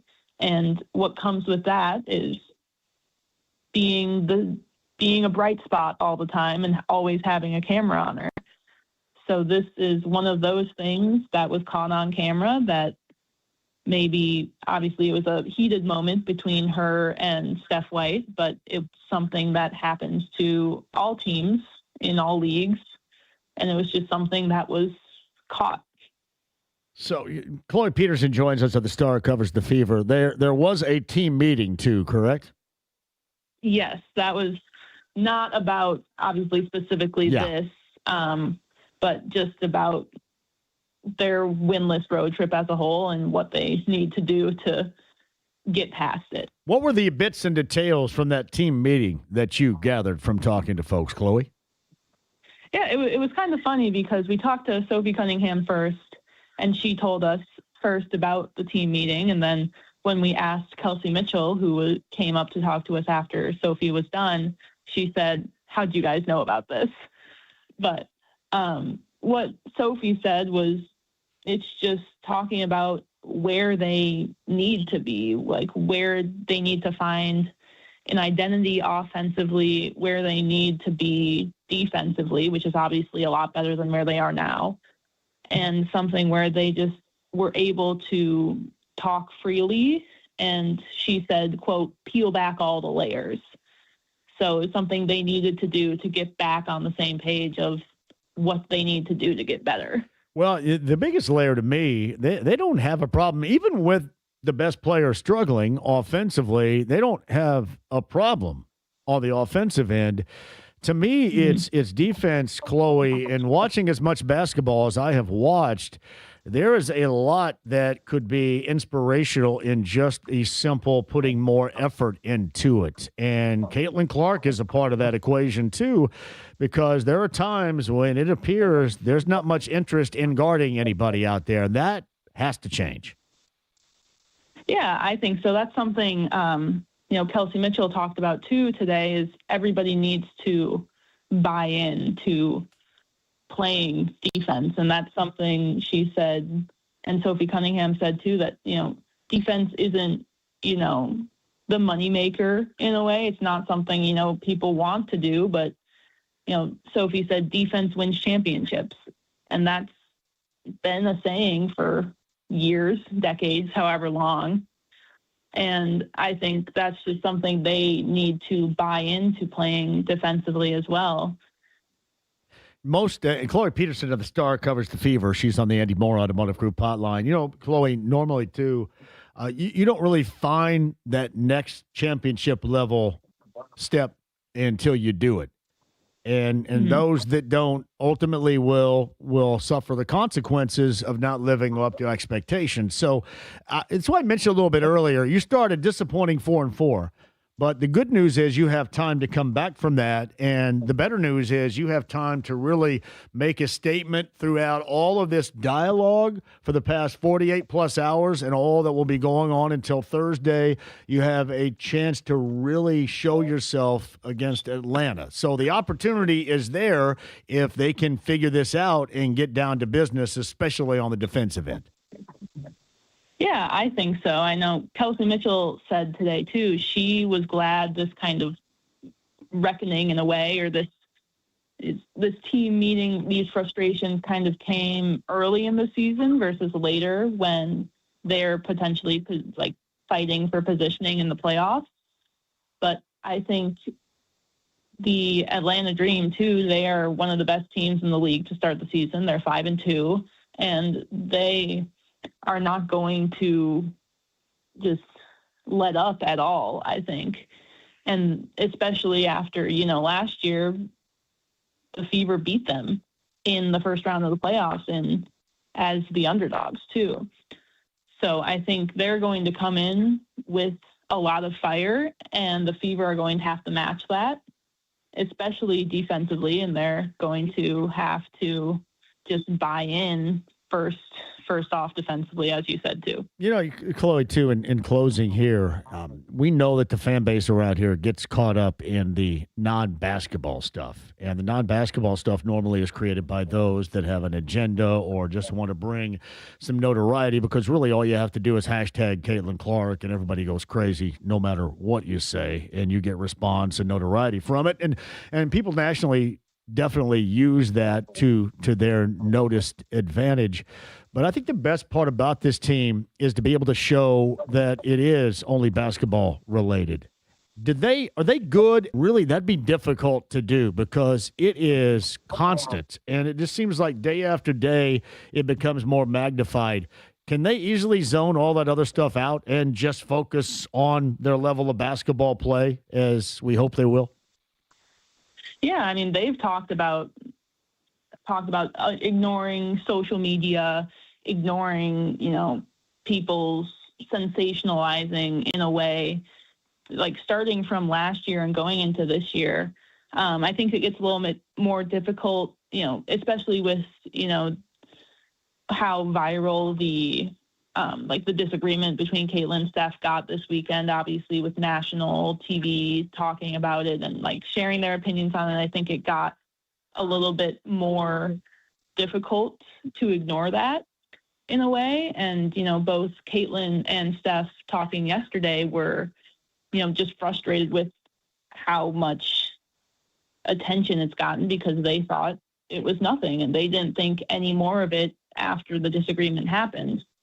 But I think for the most part, they're able to keep it to basketball, especially in times where they have a disagreement like that. They said neither of them thought about it after that disagreement happened. It just went back to basketball and how they can get better and how they can get better defensively. And the basketball, too, was at the root of that disagreement of how can they be better in the moment. And then going forward, how can they just be better and kind of knock off these frustrations and kind of right the ship. What's funny about this, too, Chloe, is the fact that it's not all just Caitlin Clark. It's magnified because you're one of seven, and defensively you were so awful on Saturday night. But it really is a sprinkling, a little bit of everybody involved in this. It is an overall team effort that has placed them at 4-4 through the first 8. Yeah, I think so. And I think obviously 4-4, if you just look at it out of context, isn't the worst record, obviously, but the frustrations kind of seep in as they had such big expectations to start the season, obviously coming off of the Game 5 semifinals loss last year, and bringing in the pieces they brought this year, obviously returning most of their core, bringing in Monique Billings too, and just making improvements that they obviously thought were going to make them, one of the top contenders in the league. They just haven't seen those improvements so far, and I think that's the root of their frustrations. Chloe Peterson joining us, covering, and that's beyond a full-time gig right there. There's no doubt about that. Covering the Fever. Next up for the Fever, Atlanta on Thursday. Chloe from the Stars, kind enough to join us on the Eddie Moore Automotive Group hotline. All right, I'm gonna see if I can guess your favorite Nicolas Cage film right here. You didn't tell me this earlier, and I forgot, did you? Hold on a second. Let me see. No. Let me think. Your favorite would be Honeymoon in Vegas. I don't know if I'm not a big Nicolas Cage watcher, I would say. Leaving Las Vegas. I would say he was in National Treasure, I think, right? There you go. Yeah, well, there you go. I'm thinking you're incredibly young. I should have gone a lot younger. But his catalog of films, I think there was a lot of straight-to-video scenarios here in recent memory, so I didn't know if you saw those or not. But, hey, well, keep going at it. Chloe, we appreciate it. We'll do it again soon. Yeah, thanks. Chloe Peterson of the Star on the Andy Moore Automotive Group hotline. He had a catalog. Did he not win an Academy Award for Leaving Las Vegas? I believe he did, yeah. I'm going to tell you what. He was a spectacular drunk. And my man drank, too. That dude drank. Now, did Elizabeth Shue win an Academy Award for her portrayal of the hooker? Elizabeth Shue, smoke. I liked the weird 8mm was one that I liked. She did not win, by the way. She was nominated, but she did not win. She was nominated. I think the director was Mike Figgis. He may have won too, right? But Nicolas Cage did win. Nick Cage won his Oscar. I don't think anybody else won an Oscar for it. I think it was all just nominations. Gotcha. I'm going back. I don't know if I have seen a Nicolas Cage film since I watched a little bit of The Weatherman and Matchstick Men. And this is like the middle of 2000s, like 03 and 05. Last one I remember watching was the really meta one where he played a version of himself, like The Unbearable Weight of Unbelievable Talent or something was the name of it, with Pedro Pascal. Really? Oh, yeah. Well, he was with Pedro Pascal. Oh, yeah. Well, And he plays himself, essentially, like a very eccentric, bizarre, souped-up version of himself, but he's playing Nick Cage. I always thought that the Andy Samberg portrayal of him on SNL was better than the actual portrayal of him in real life. True story. All right, quick one. We'll come back. Greg Rakestraw, top of the hour. The reason why I bring up Nicolas Cage, Indiana Comic Con this weekend, and for the price tag of $400, you can get an autograph with Nick Cage. Photo ops are you and Nicolas Cage in a photo for $250. Anybody out there doing it? Let me know. Think we get him on the show? You're trying to get Anthony Michael Hall. I tried to get Nick Cage, and I got told no. Oh, like, was it a firm no? Just an outright no. No, you're not getting him. See, he's not doing interviews, is what I was told. Here's the thing, though. They have no idea who. It's not some normal jackass that's going to be doing it. It is somebody that knows exactly what they're talking about, and the dude will have a fun time. Look at Kevin Smith last week. Had a great time. And then he asked me where I could get him some weed. On the air during the interview. Thank you. All right, quick break. We'll come back. Greg Rakestraw, top of the hour. Post Malone and Jelly Roll tickets before we're through as well. 93.5, 107.5 The Fan.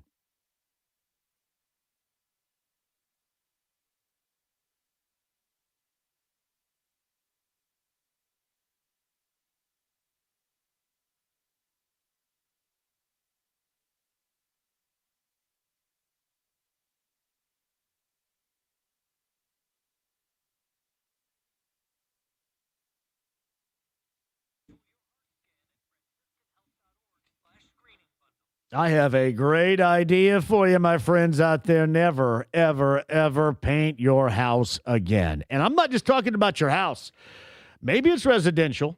Maybe, in this case, it's commercial. Virtually any color.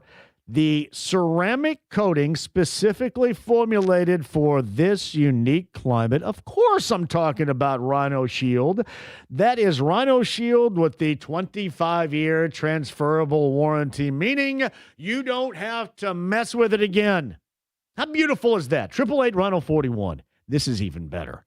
888 Rhino 41. So you dial that number right now. You say, hey, I'm listening to this clown named JMV. But I want this 15% off the regular price because I never want to paint my house again. I want the protection that is Rhino Shield. 888 Rhino 41, mention my name. That's 15% off the regular price of Rhino Shield. That's rhinoshieldin.com. Again, 888 Rhino 41, mention my name, 15% off the regular price of Rhino Shield. Residential and commercial. Don't paint, no vinyl. Go Rhino and never paint your house again. That's Rhino Shield.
The Ride with JMV. Well, not really. I felt it on my leg. Come on, I don't want to see it. 93.5 and 107.5. The Fan. Uh-oh. Do you want me to transform myself into Johnny Resnick of the Goo Goo Dolls right now and sing this song? Absolutely. Forever. Johnny Resnick.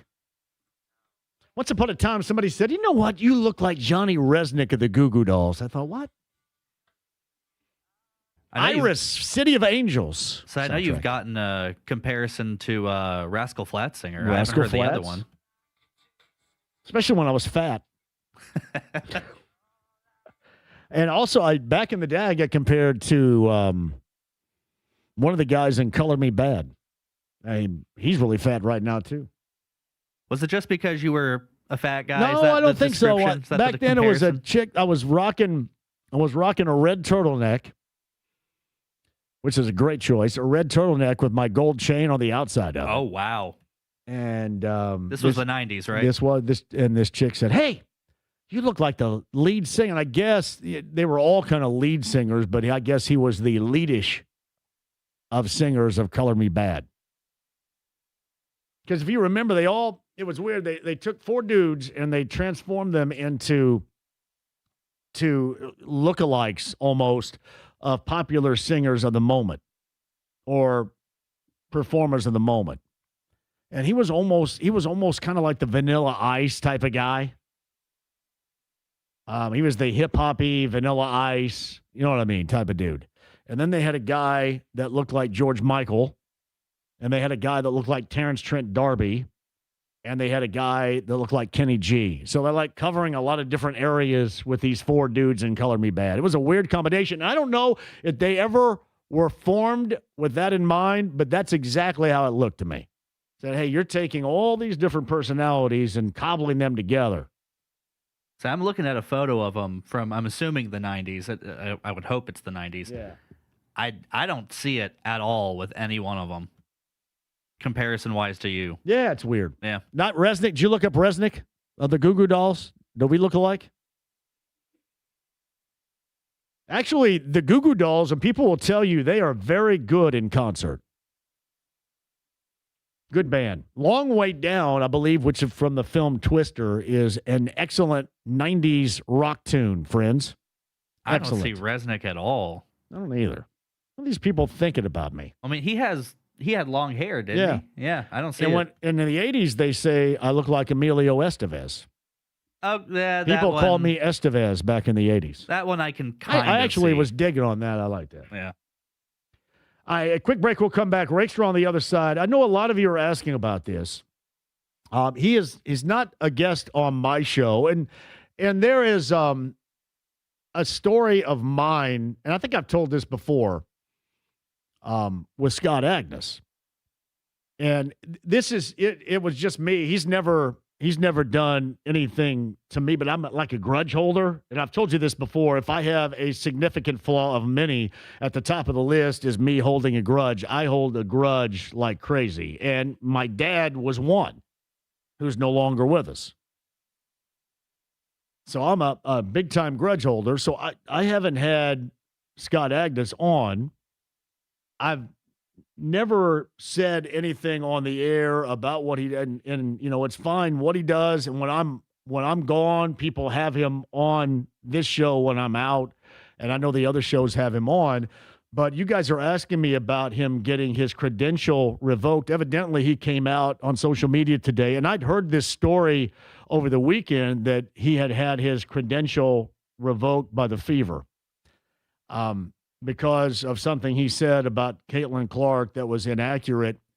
I don't know Scott very well. I don't have any reason not to like him. I just never had him on this show. But I will tell you, like, between that and the Greg Doyle thing, remember Greg Doyle, and I think his was kind of a combination of where he worked and that. That was one thing. This is kind of I don't know if I'd be jacking around with this, everybody. You got enough problems. I don't know if I would want to add this problem to it. Because unless it's something that I'm missing, it does seem rather harmless and then ultimately silly. I'll tell you what, we'll get back to this coming up on the other side after we talk to Greg Rakestraw. Greg Rakestraw is going to join us coming up next. AAA Membership Lounge via YouTube Live. Stay right there. 93.5, 107.5 The Fan.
John here, and if you've lost a little bit of that energy, maybe it's sex drive, things you do not want to lose, take it from me here.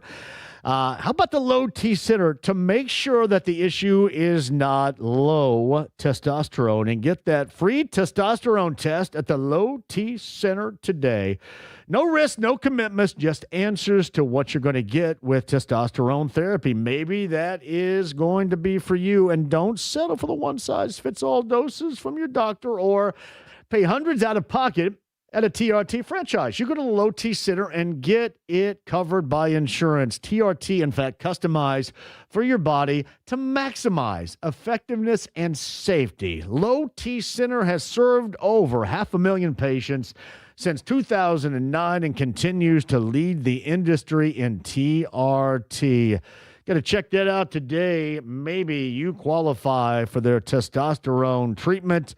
Check it out today at the Low T Center. Get tested now. That's lowtcenter.com. Sign up for your free T-test today, thelowtcenter.com.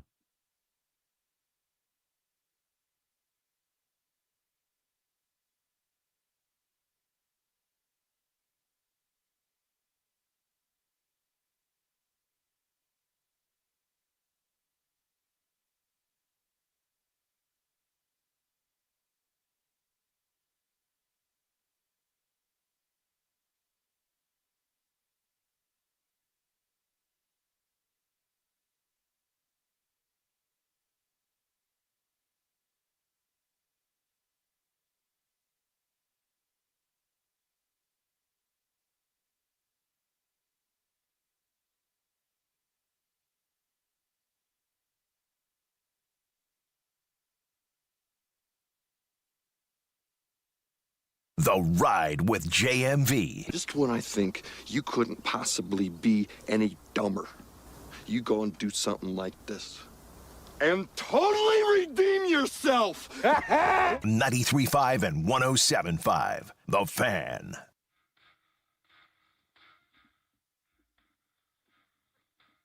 No, my biggest grudge is not been held with Ravens general manager Eric DeCosta. He's just a huge jackass. Huge jackass.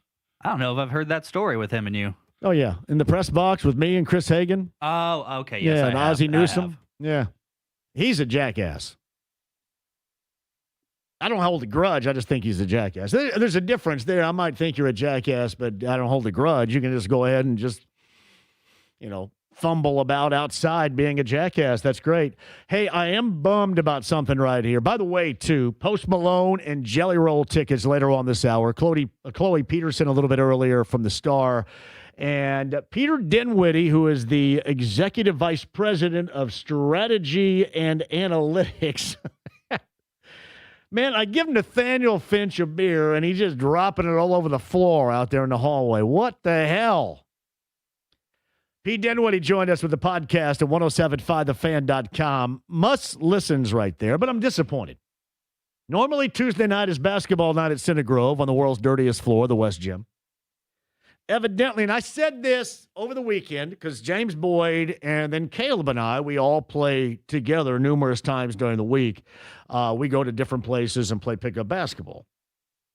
And I said, hey, on Tuesday night, I flat guarantee you we're going to need some bodies. We're going to need some numbers because we're going to have jackasses not show up. And lo and behold, here we are. Am I the only one that has the drive now? Like, I feel it's almost like my job to show up. And it's not my job, but I feel like it's my job. And I think that's what keeps me, my love of hoop. But then what keeps me coming back is that drive of feeling as if, what do they call it, FOMO, the feel of missing out. Fear of missing out. I've got the fear of missing out. I don't want to miss out. Because it may be a night, most nights I'll go in there and I'll suck. But it may be a night that for whatever reason the gods have caressed my shoulder and said, this is going to be a night when you're not going to suck that bad. Thanks a lot, CGers. Who knows? They also maybe ran a broom on the gym floor. It may not be the slickest place on earth. I'm very, very disappointed, James, in the Tuesday night Center Grove Hoops group. Very disappointed. I don't know if anybody else is playing tonight. At least I can get in at Greenwood Christian tomorrow. That'd be good. Just don't want to go in there and just throw up shots by yourself? No, I want to play. I want to run. Like, if I'm going to go do something, I don't mind shooting, don't get me wrong, but I want to run. I want to get something out of it. I want to work from a deficit, calorically speaking. Well, the Andy Moore Automotive Group hotline. It's our good friend Greg Rakestraw, who was kind enough to be in for me last week and did that thing live at Buffalo Wild Wings and Speedway with Michelob Ultra. You got 4 more of those, don't you? Those events with Michelob Ultra and our friends from Zinc in front of the World Cup? That is correct, sir. The next one of those coming up on Friday night at the Broad Ripple Tavern. Yeah. Somebody that comes to one of these remotes, John, is going to the World Cup quarterfinals in Kansas. Did Greg disappear, or was that just me? Seems like Greg may have disappeared. I believe Greg just disappeared. And I had just a great follow-up because what he was going to mention, that you go and join him on Friday, you could end up winning tickets and a voucher to back it up to go to the World Cup in Kansas City. A World Cup match, which is awesome. So Greg can rejoin and tell us all about that coming up in a minute because all of a sudden, poof, and my man was gone. Let's see if he's back coming up here in just a second, too. Stanley Cup final starts later on tonight. I'm incredibly disinterested in Vegas and Carolina. As disinterested as you guys are in hockey in general, I'm that disinterested now. It's a bummer. Greg Rakestraw is back with us on the Andy Moore Automotive Group hotline. You had mentioned somebody could win by joining you World Cup tickets in Kansas City. Yeah, I gave this wonderfully timed plug, and apparently I did not accommodate for the fact of I'm actually sitting outside of my office right now, and like the actual internet would kick in instead of like my 5G cell service. So my bad. Be there, Broad Ripple Tavern, Friday night from 5:30 until 7 o'clock. World Cup tickets could be yours, not on Friday. You're trying to play this game called Soccer Shootout. If you're the winner on Friday night, you advance to our local final on Friday, July 3rd. And one of our winners from our 5 visits throughout the course of the month of June will be sent to the World Cup quarterfinals in Kansas City on July the 11th. And we're giving you an $1,800 travel voucher to get there. So join me at Broad Ripple Tavern Friday night, 5:30 until 7 to potentially win yourself some World Cup tickets. What would be the value of those tickets on the market? It all depends on what teams are there, because obviously we know what the group stage schedule is at this point, and we know the venues like June 25th. I would think regardless of the teams that are playing, the value would be significant, but it all depends on what teams in the quarterfinals. So would it be more than it would cost to get the autograph of Nicolas Cage this weekend at Indiana Comic Con? I would think so. What do you think a going rate for the star of National Treasure would be? $450 for an autograph. You will get significantly more for your World Cup tickets than you would for a Nick Cage autograph. But now listen, I am a Nick Cage fan. I knew him back when he was Nicholas Coppola, okay? As I'm sure you did too. Sure. I'm not sure I'm paying $450 for a Nick Cage autograph. $450, yeah, the prices are rather high. He's in town this weekend at Indiana Comic Con. And his price tags, as I've referenced today, here they are, Greg. $400 for autographs. Photo ops are $250. A pre-signed autograph $225, and a photo op and a pre-signed autograph bundles $450. Okay. Yeah, it's probably still a hard pass for me, even though I'm a fan.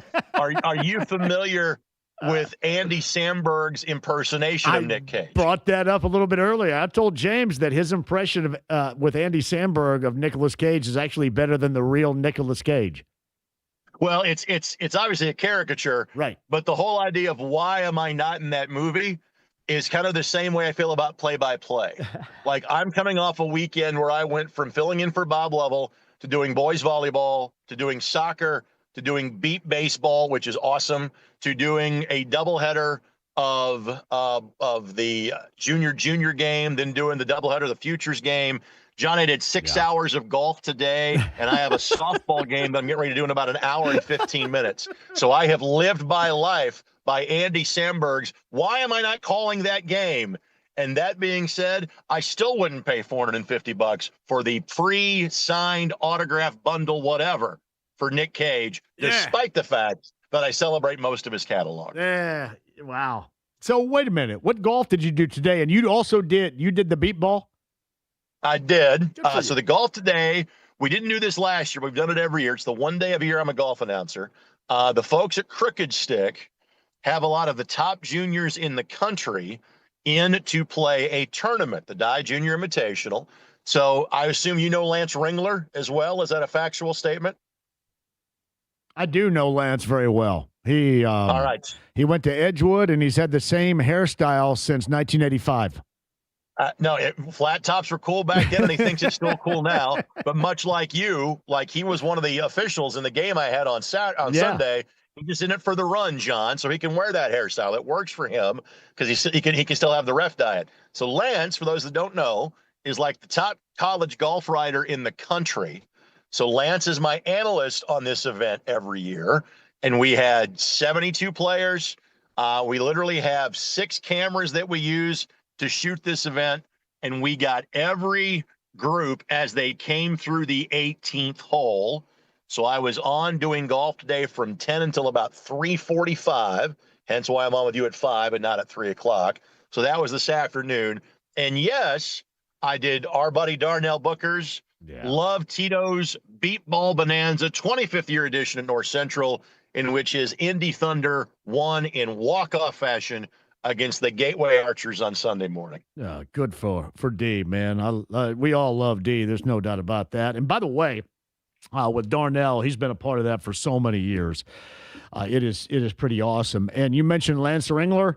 We all understand that his wife is much better at golf and with golf than he is, right? We understand this to be true. She's legendary. I can tell you this, Lance knows his stuff, because basically, like for the kids that are like going to be, college freshmen next year, because at the age groups like 14 to 18 that play in this, like I can just go like some random team. Like there was this one kid going to play at UT Chattanooga. All right, Lance, tell me about Mox Golf. And he goes on for like 2 minutes at a time. It is amazing. So I don't know if he can play it, but he can talk it. I'll give him that much credit. Missy Arthur, I believe that's his wife. I think she is a Hall of Famer in golf in Monroe County, and she is outstanding.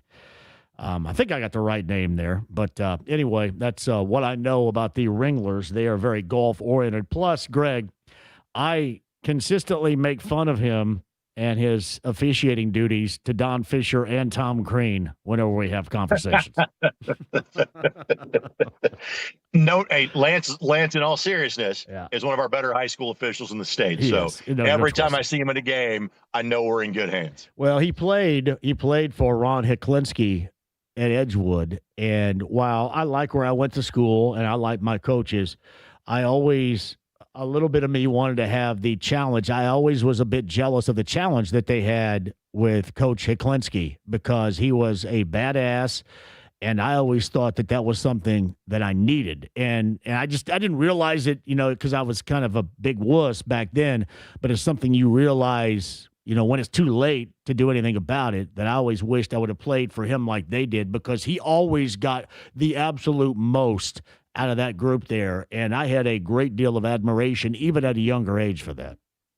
Man, if I could have been a fly on the wall when Ron Heklinski was in Western Monroe County, or when Mark Barnheiser was in Eastern Greene County. Yeah, I was just between them both. Fun if that was the case back in the day. I didn't, I wasn't in Ellettsville and at Edgewood, so I couldn't play for Coach Heklinski. And then, Mark came a year after. And Greg, they would have both kicked me off the team so fast my head would spin.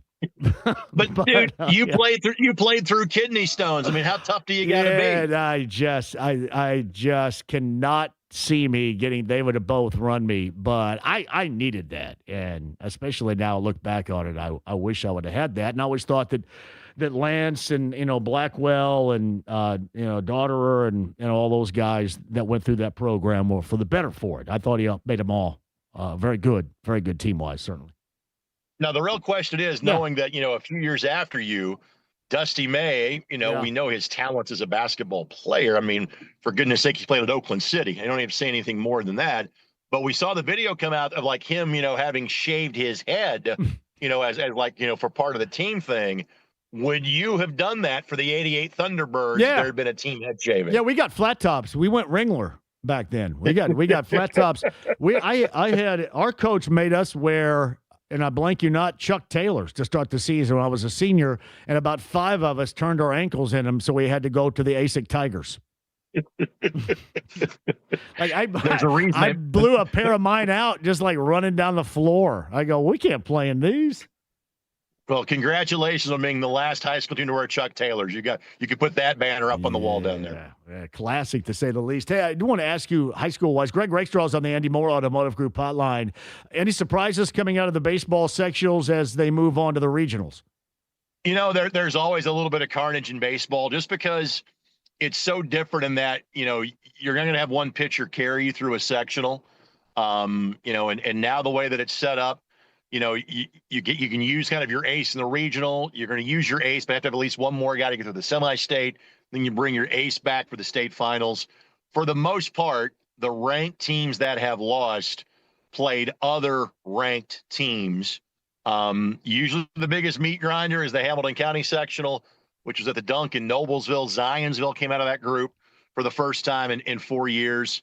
The fact that in a sectional that has Roncalli and New Pal, it was Shelbyville that came out of that group down in 3A. So there's always some surprises, but again, that's just kind of cooked into baseball a little bit more. Shelbyville's got a kid going to Kentucky, don't they? Correct. They have got a dominant arm, but obviously there's other guys that got the job done for them. And I think they came back from 9-1 down against New Pal in the semis. So yes, it was a great run by the Golden Bears. I didn't see what CG did. What did they do? CG won. They beat Perry 4-3 last night. 4-3. Huh. Well, a little bit tight right there. So, and then they're obviously talented as hell.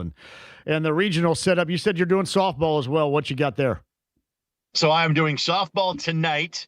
I have Riverton Park and Clinton Prairie. So hence the home team for the Mulberry guys. So on short notice, I agreed to make the quick trip from Carmel to Mulberry to call the game tonight at 6:30. Jeez. And then in a couple of weeks, John, I will have the Friday night softball finals from Binninger Stadium in Purdue. The following Friday night, I will have the Friday night finals for baseball from Victory Field to wrap up my high school year. Now, normally I do a show out there for the state. But hopefully I do that again. That's always one of the more fun things I have on a Friday. And last year I remember I was talking up the Pacers in the finals when I was out there. It was about 95 degrees, if I remember accurately.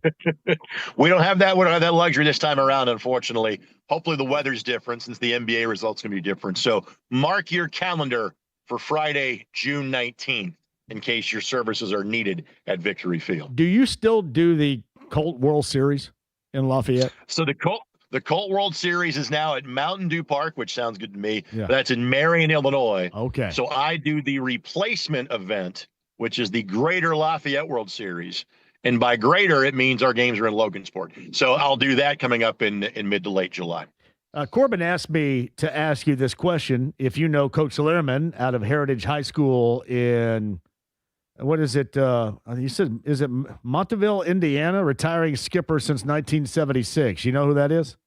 I know who that is. I don't know him, but I know of him and know his story. And yes, he has been coaching at Heritage for the last half century and hung them up at the end of this season. That is pretty awesome right there, to say the least. Incredibly awesome. So you're doing a lot, a little golf, a little softball, a little beat ball, and a lot of baseball as well. Any downtime for you with the fam? It really starts on Thursday, and then the downtime for me is after Father's Day weekend.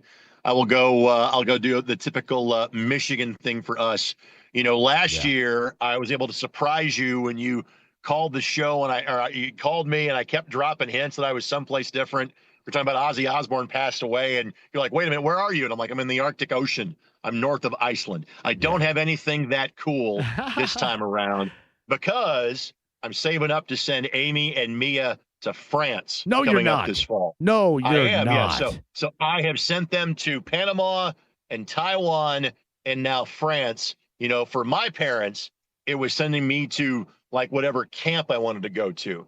So I got to go to exotic places like Terre Haute and Evansville. So I've tried to up that, you know, a little bit for my daughter. So she will go visit a foreign country for a third time in between quarters at North Central coming up in early October. That is awesome. So you send them to France and you go to Mulberry. How's that work? I stay happily married. I think that's how it works, John. I think that's the way. No, again, it's all about my daughter's taking it for part of a French class. Yeah. She is a bit of a lover of languages, John. She actually took like 8 years of Mandarin. What? Like K through 8, exactly. And then she switched over to French her freshman year at North Central. So this was part of a class trip for her. And as I tell people, you will not meet two bigger nerds than me and Amy Rakestraw. So if there's a school trip that goes to France, by God, I think her and the missus should be on it. Man, that is awesome. Greg Rakestraw is on the Andy Moore Automotive Group hotline. I think we got into a little bit of this, but the roster makeup for the U.S. men's national team in the World Cup and the group setting, I don't know if I phrased it like this, but you know me as must-win guy. Is it a must-get-out-of-the-group situation for this team? Absolutely. And frankly, that's the expectation every year, you know, let alone when it's in your own country. And again, John, the most important part is the fact of where they are seated. They are seated like a top-ranked team, even though in a 48-team tournament, they'd probably be on the upper end of a 2 up by their world ranking, which has been kind of hovering around 15th or 16th. For the better part of the last couple of years. They're seeded like a top 12 team. They're frankly seeded like a top 4 team.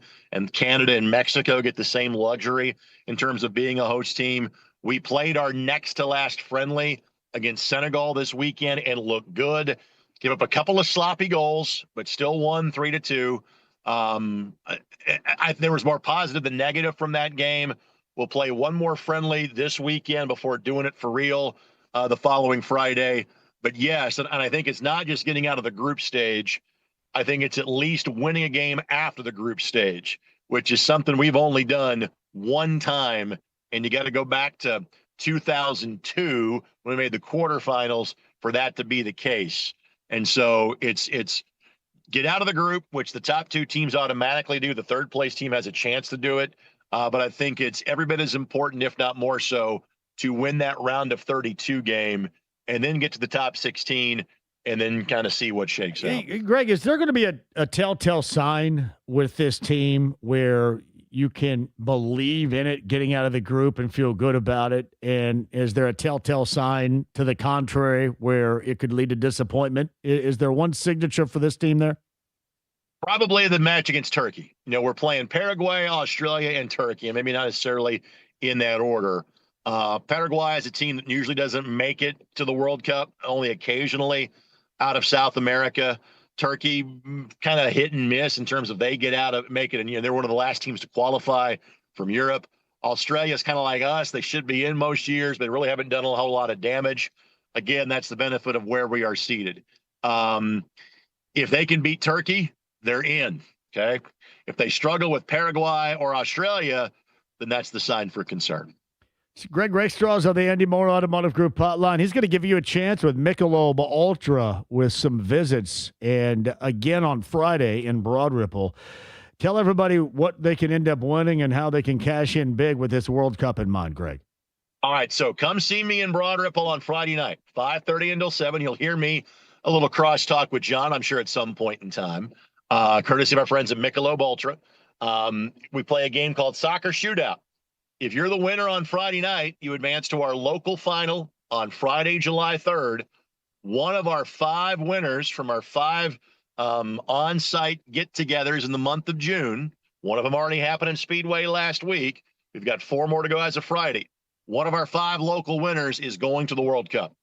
July 11th is the date, the tickets you would have. Kansas City is the destination. We'll give you 2 tickets, and we'll give you an $1,800 travel voucher. If you cannot make it this Friday night, the next time we'll do this, it'll be Buffalo Wild Wings in Brownsburg, but not until Thursday, June 18th. So make sure you come out and join us in Broad Ripple Tavern, Friday night, 5:30. Greg Rakestraw is on the Andy Moore Automotive Group hotline. You'll probably run into basically everybody that we mutually know. Tell them I said hello. Yeah, that's pretty much the way the world works. I will, sir. Thank you. Thanks, buddy. I appreciate it. Greg Rakestraw is on the Andy Moore Automotive Group hotline. Chris Kattan tomorrow, right? Chris Kattan this weekend's at Helium, the former SNLer, actor, and comedian. He's at Helium this weekend. Chris Kattan joins us on the show tomorrow. Fox Television for the Toilet Grand Prix. 1.167 million viewers for Sunday's IndyCar event. That's up from 1.61 million last year. So whatever you make of that. The Toilet Grand Prix was up in viewing on Fox TV this past weekend. A quick break. We shall return. You and I the rest of the way. Post Malone and Jelly Roll tickets also coming up. Final 30. Stream the app. HD Radio, AAA Membership Lounge via YouTube Live. I'll get back to that point that I was making without knowing too much about the whole Scott Agnes thing. And I'm just going to get into this because you ask, and I try to be as transparent as possible with everybody. I'll tell you about that. Thoughts on what has transpired with his credential evidently being revoked by the Fever. A lot of you are asking about that as well. We'll do that coming up on the other side. Calls as well at 239-1070. And you also have your chance to text me at 317-239-1070. AAA Membership Lounge, YouTube Live, 93.5, 107.5 The Fan.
John here with a tremendous idea. Outdoor living space is a priority right now. Just look outside. You want to be out there, don't you? Spend so much time out there, and you have a back deck.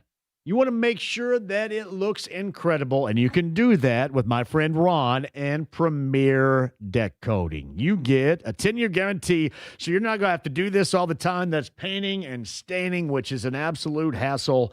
You can get it in virtually any color. Slip resistancy, and you also get that around pool deck areas. But decks, fences, pergolas, the versatility is endless with Premier Deck Coating and my friend Ron. So get on the schedule right now and find out what they can do for you.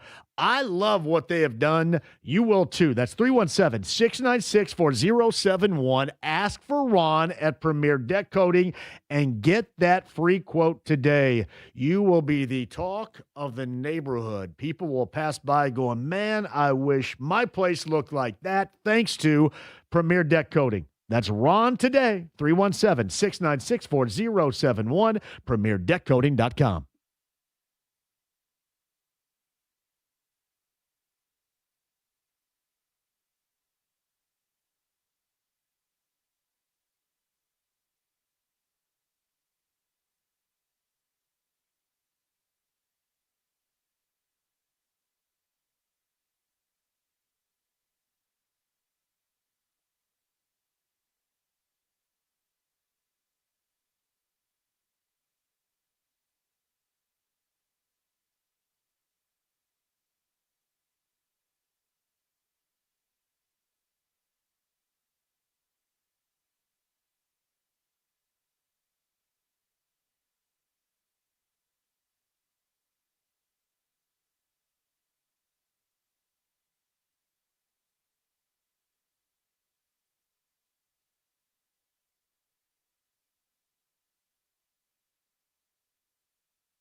The Ride with JMV. It's called Sex Panther by Odeon. It's illegal in 9 countries. It's quite pungent. It stings the nostrils. 93.5 and 107.5. The Fan. Post Malone tickets a little bit later on. James over there, I'm John. Chris Kattan tomorrow, actor, comedian, Helium Comedy Club this weekend. Fever on Thursday. I mentioned this, and then Greg came on. We talked about a variety of things. Podcast right there, 1075thefan.com with Greg Rakestraw, Peter Dinwiddie, who is of the Atlanta Hawks organization. Used to be here, a Cathedral grad and a bar keep and a bar back, formerly at both Connors and the Mousetrap. Peter Dinwiddie a little bit earlier, the podcast there, 1075thefan.com. The reason why I mentioned this is evidently Scott Agnes, who is a frequent guest on this station of the other 2 shows. I think he's been on mine when I've been out. I don't mind. Doesn't matter.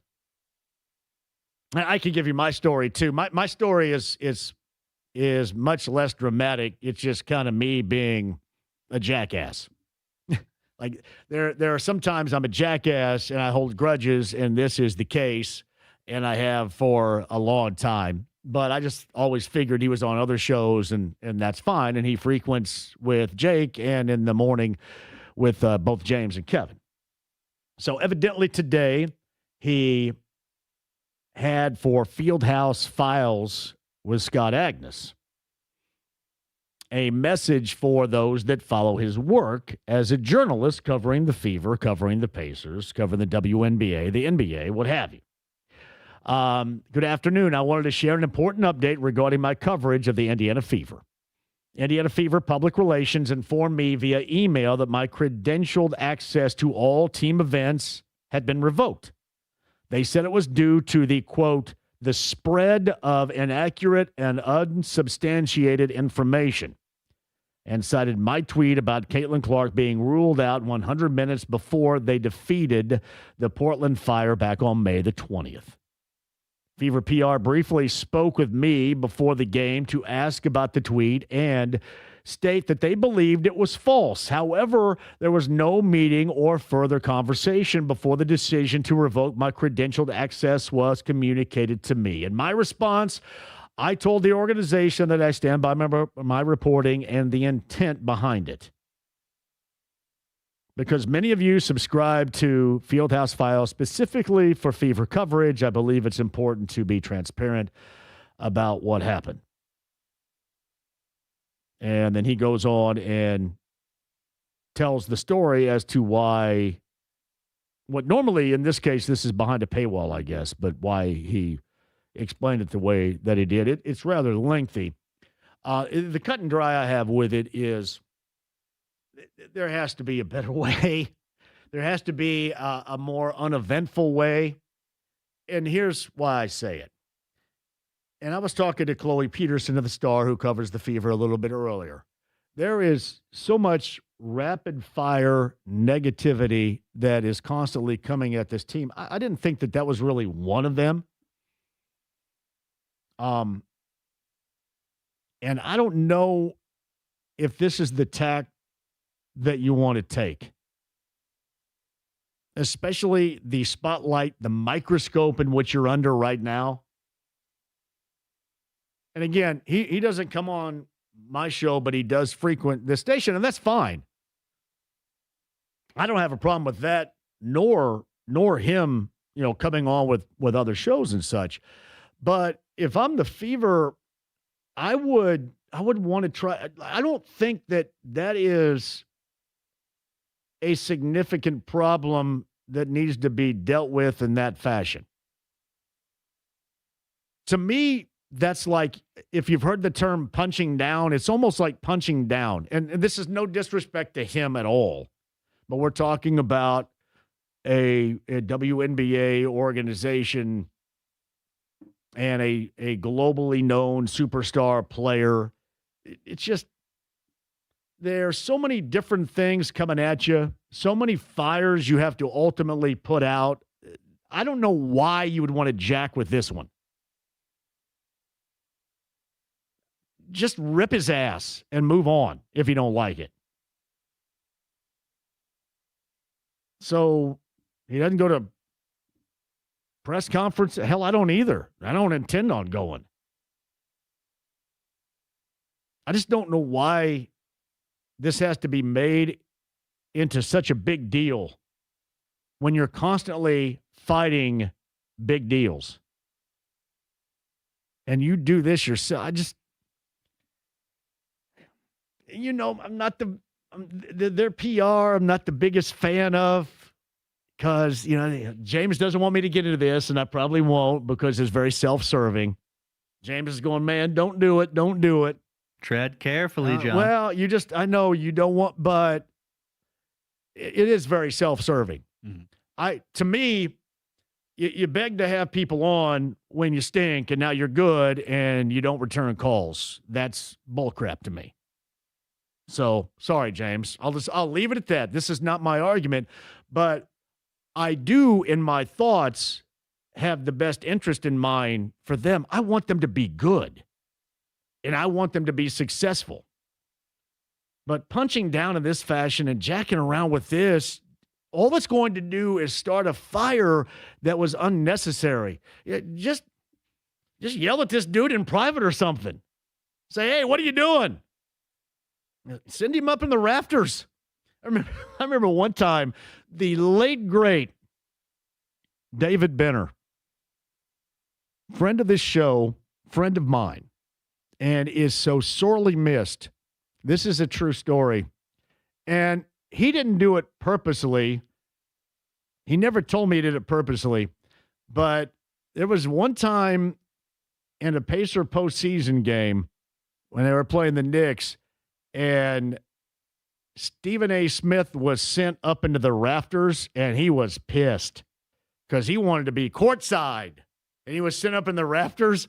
And I always thought that it was done for a reason, but it was awesome. And to see that reaction then, and nobody's going to own it now, but I always thought that there was a point being made right there. That is, you're kind of even right there. The Pacers and a national writer, but this is a guy that probably he covered your product when nobody gave a crap about it. He talked about your product when nobody cared. You've got to go through so much.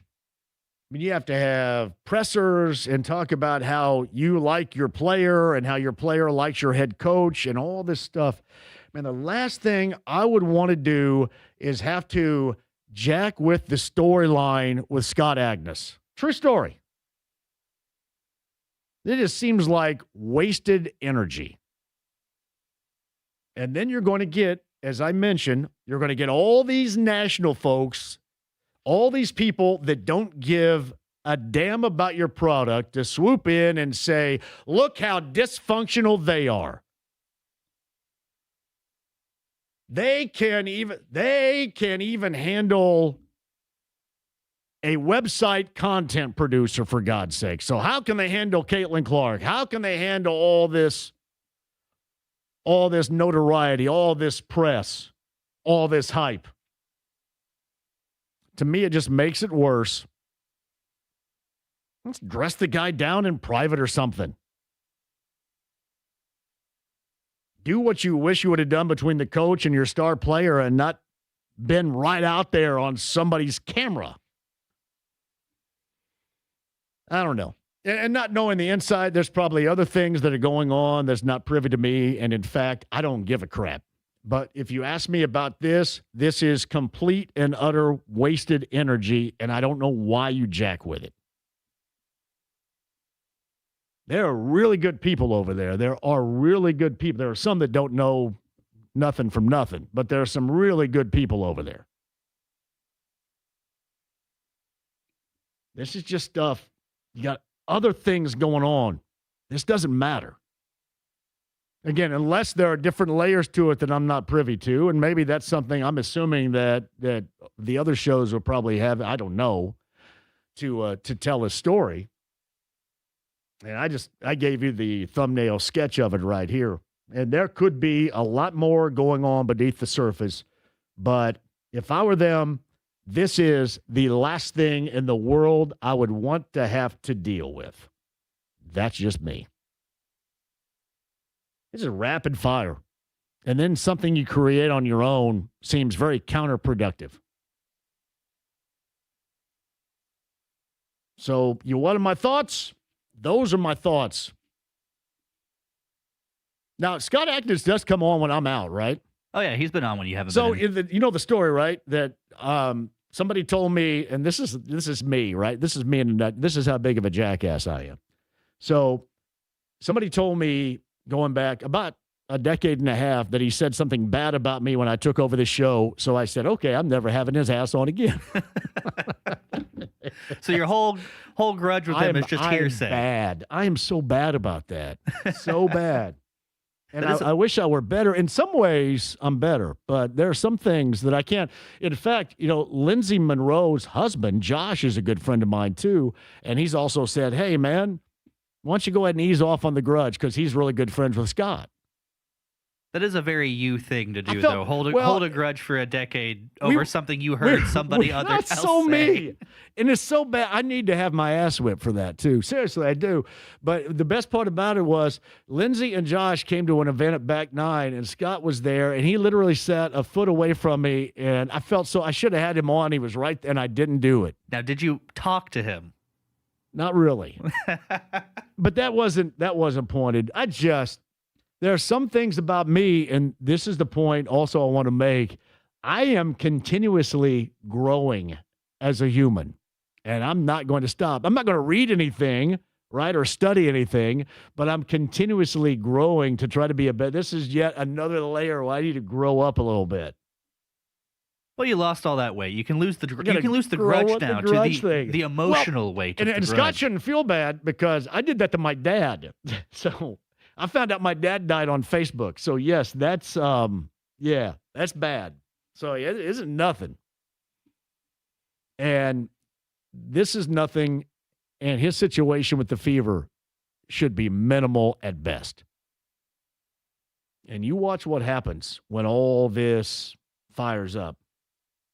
Exactly. See, I have Evan. Remember that I haven't had Alex Golden on, and he even apologized to me, dragging me into the whole Evan Sidery stuff. I think we did have him on once when you weren't in. I can't I remember know. who was I haven't filling had, in. and see, I'm kind of grudgy on that too. I go, man, what'd you dragging me into this nerdery here for? That hasn't been a decade though yet. No, it's been like almost a year. I'm not mad at him, but he dragged me in a bunch of nerdery I don't want to be a part of on social media. I go, what the hell are you doing?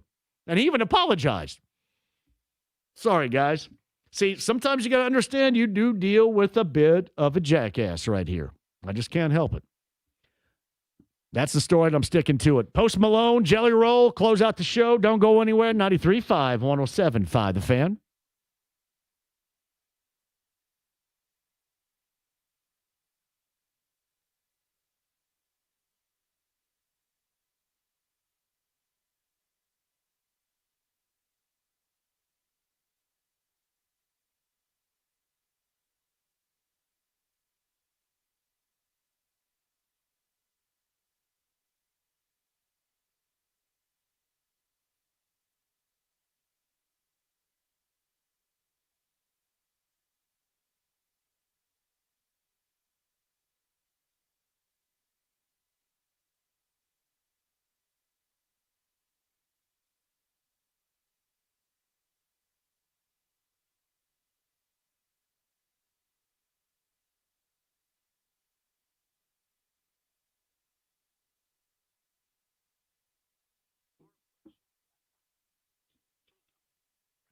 I love the District Tap, and I know you do too. Damn good food, happy hour specials. In fact, the happy hour specials are going on right now. Northside Clearwater Crossing, downtown Indy, a block from the field house. So anything going on at the field house, the party's going to start, and the party is going to conclude a block away at the District Tap. Again, damn good food, happy hour specials. You have event space if you're holding a party. They cater, and live music is also available. All the entertainment plus TVs everywhere. You're not going to miss a moment on anything. My man Michael has this thing covered. The go-to place You've got a couple. The District Tap on the north side, Clearwater Crossing. The District Tap downtown. To find out more about it, thedistricttap.com.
The Ride with JMV. Awesome!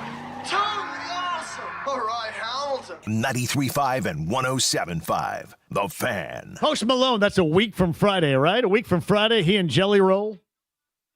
Anybody want to go? Number 30 on the text line. You want to go? You're going. Number 30 at 317-239-1070. Post Malone. Number 30. I want to see this thing getting cranked right now, so crank it. So you guys all have theories about who was the dictator in this case of getting the credential of Scott Agnes pulled by the Fever. And a lot of you are suggesting maybe it's the star player. That's all even worse.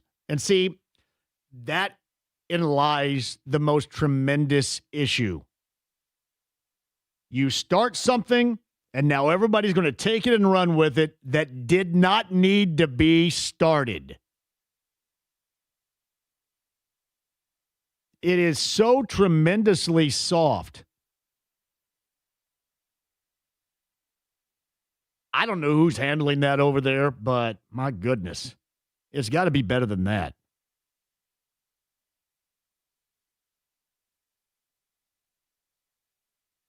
You look right now on social media, and that story is going crazy, and it's a story created by the Fever. Why?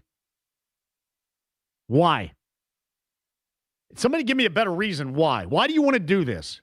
Every single day there is a new story. There's outrageous conspiracy theories. Every single day. You just had to stamp out a fire from a video with your head coach and your star player. And now you're going to have to jack with something regarding Scott Agnes covering the team. What the hell's going on here? Seriously. Somebody just sent this to me, and there's nothing that could be further from the truth. Somebody just said, James, somebody said, hey, they're kind of teetering on acting like the Colts. Let me tell you this, the Colts never do that. Now, some people may hate my guts, but they never do that. I mean, hell, I host their pregame show, for God's sake, and there's nobody that rips ass more than I do. They just say, hey, you be you, and then when I host their show, I host their show. Yeah, you can say there's never been one word, and they still consistently give us a guest whenever we ask. Nobody has been more professional in handling criticism than them. You can say what you want about the state of the Colts franchise, but they are really, really good about playing ball with us and about getting us people on the show and just working with us. Well, there's a difference between being fair and balanced in your critique and just being a jackass. They probably don't like dealing with jackasses, but in this case, I don't think Scott's being a jackass. He's just covering the team. Got to handle this business privately if you want, but now it's out there in the open and everybody's going to run with it, and you're a dysfunctional organization and it has nothing to do with basketball, and you created that on your own. Why? Why? This makes zero sense.